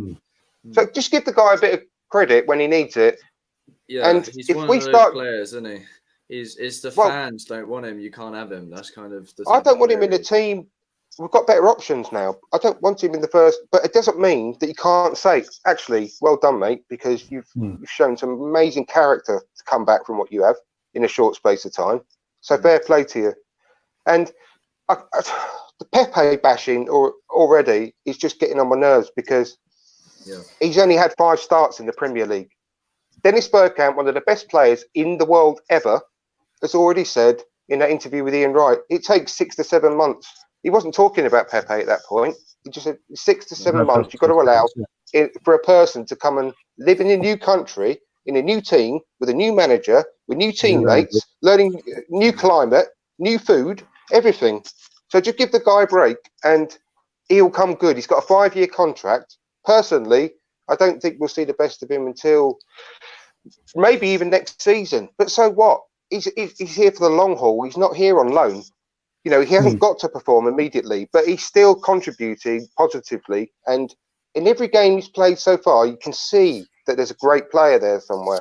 So just give the guy a chance. Just back him. Yeah, he's not scoring goals, but he's starting to get the assists going as well. He got the assist in the last game, the assist in Lacazette's goal in the North London derby, another assist there. So he's still got that. It's just gradual. It's going to take time, as you said. It's like, I said at the beginning of the show with Bergkamp, it took him time because he's a new country, even the language. You've got to learn a new language and get on the same wavelength as his new teammates. And everyone's forgetting he didn't get a pre-season for us. He had his international shoot with his country. Yeah, people overlook that as well, don't they? A week a week and a half signed for us, and then next thing you know, people were expecting the world of him. Right, well, just put yourself right in the. Say, for example, tomorrow, Niall, you got a new job in the south of France. And I don't know what you do for a living, but just bear with me for a second. Say you work in an office and you had to manage people, right? But you got stationed in the south of France and you have to go there tomorrow and start your new job on Monday. Yeah. And then every single week, on the Friday of every single week, because I'm presuming you won't work on a Saturday. Every Friday of every single week between now and May, you've got to do a big presentation to all of the board of directors and online to 2 million people around the world, right? So say you've got to do that without having somewhere to live, without having any friends, without speaking the language, and, you know, all the rest that comes with it. Now, how do you think you'd perform? Well, people have got to realise that these people are human beings. Exactly. That's a precious situation that you would have to do every Friday. But he's got to play in front of 80,000, I'll try again, 60,000 people every week. And then God knows how many on the telly. And he's got to perform. Price tag, though, isn't it? The price tag on his head. It's like a bounty. It's like a wanted poster. The way people. That's not his fault, though, is it? And we've got to realise that. And so far, we've only paid 1/5 of that, and we've only got to pay 1/5 every year. So people have got to get it out of their heads with these. As hard as it is, people have got to disregard how much someone has cost because it ain't their fault. It's just the way just stupid things are going. It's all Neymar. It's all Neymar's initial transfer. It's all down to that, really. And Pogba as well. Yeah. So people have got to get that out of their head and just realise that these people are human beings, and it's not easy. And everyone's different. Now we could have signed another player from France, and he could have adapted a lot quicker. But it doesn't mean that that's a bad mark on Pepe because he's an individual. So let's just give him a chance. Before we wrap up, we're going to do score predictions. What are your score predictions for obviously Monday night?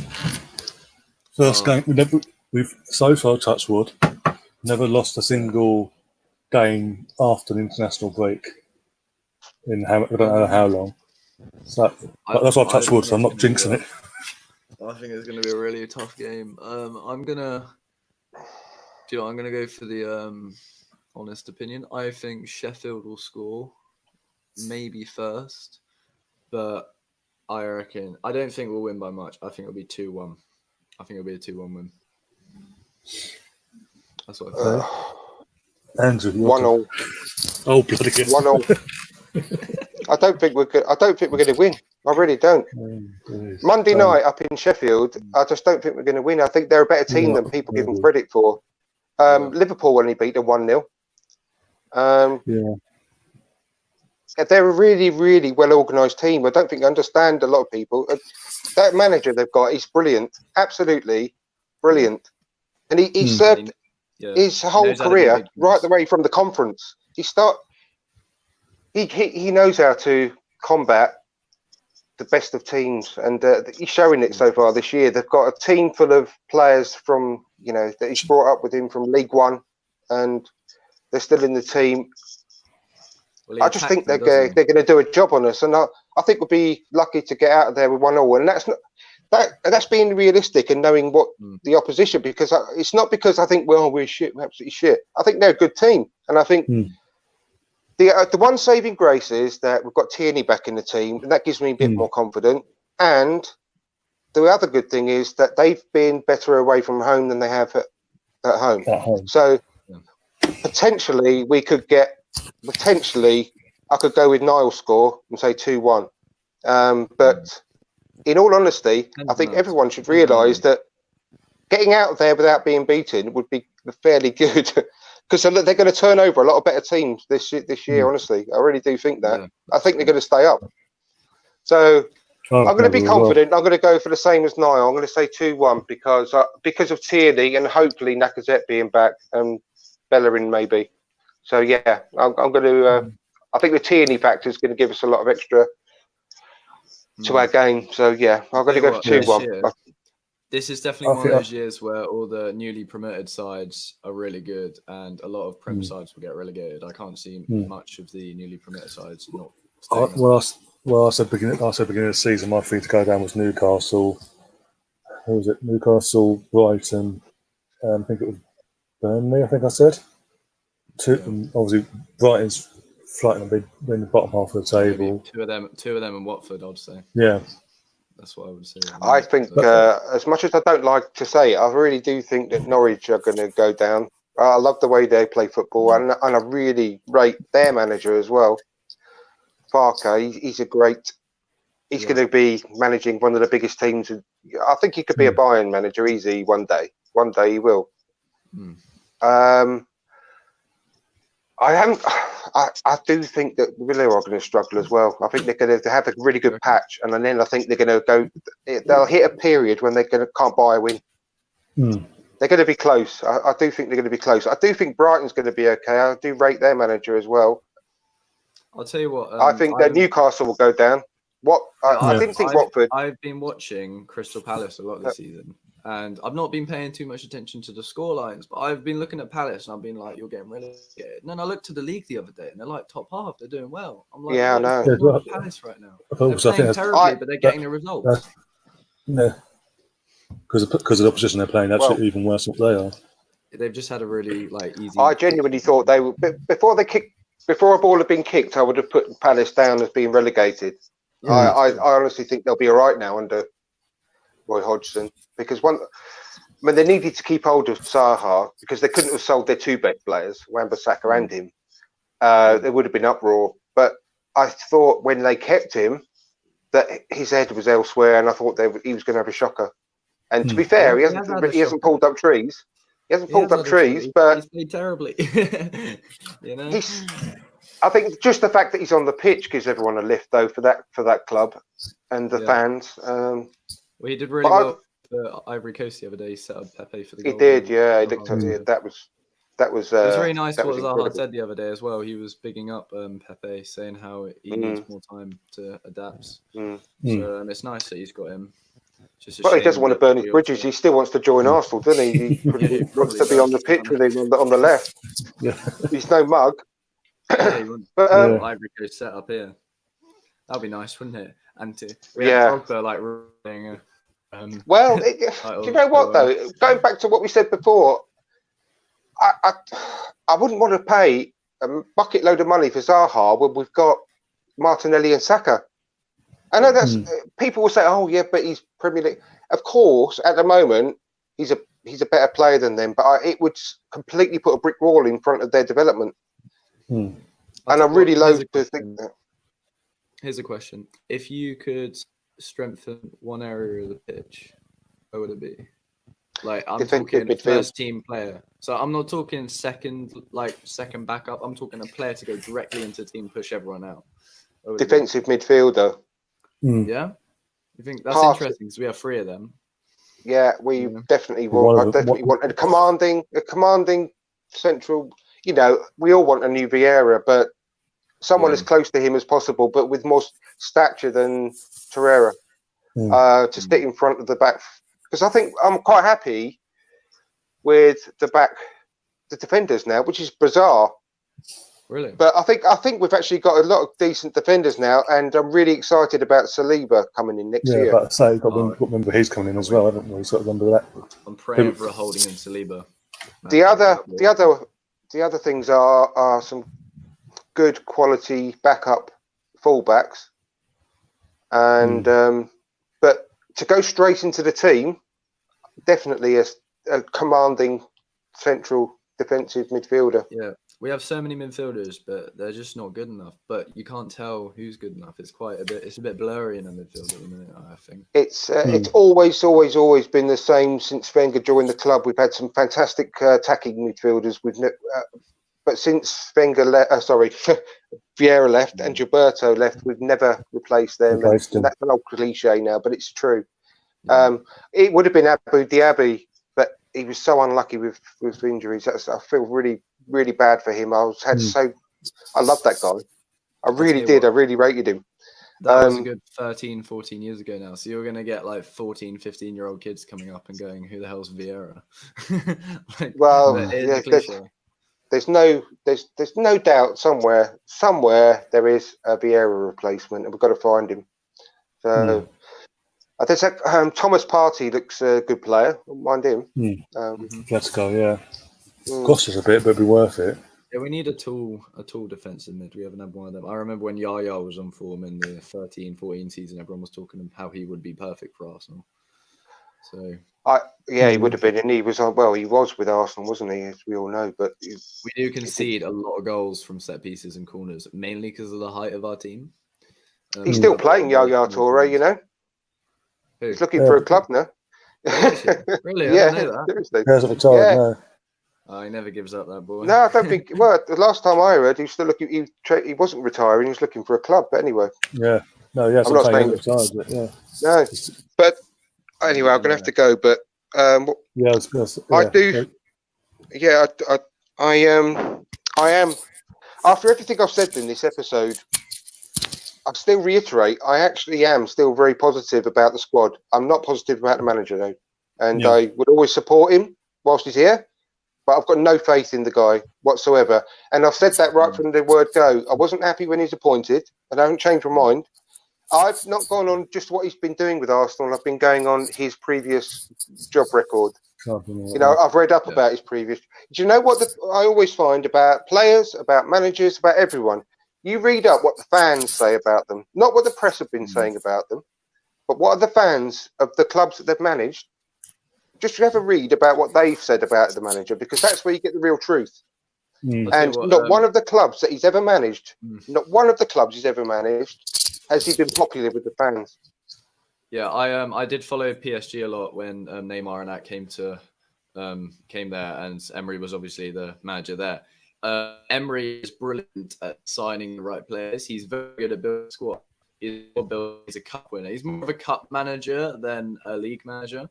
A bit like the Southgate Deschamps type guy, but as you say, he is he's just not that good at. Once he's got a team, he's not that good at selecting the team. You know, he's not like Pep, he's not like Klopp, he's not like you saw it with PSG. He was terrible at managing that squad. We've got a squad now. He's showing that he's not that good at. Same Felches. And I've got to admit, it's the first time I'm kind of pushing away from the pro Emery side, but I'm hoping he can bring it back. But we'll have to wait and see, guys.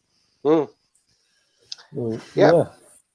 I'm going to wrap this up now, guys. Thanks for coming on, and obviously we'll be back again on Monday for the watch along, and we'll go from there. Hopefully, you can both come back on again soon sometime.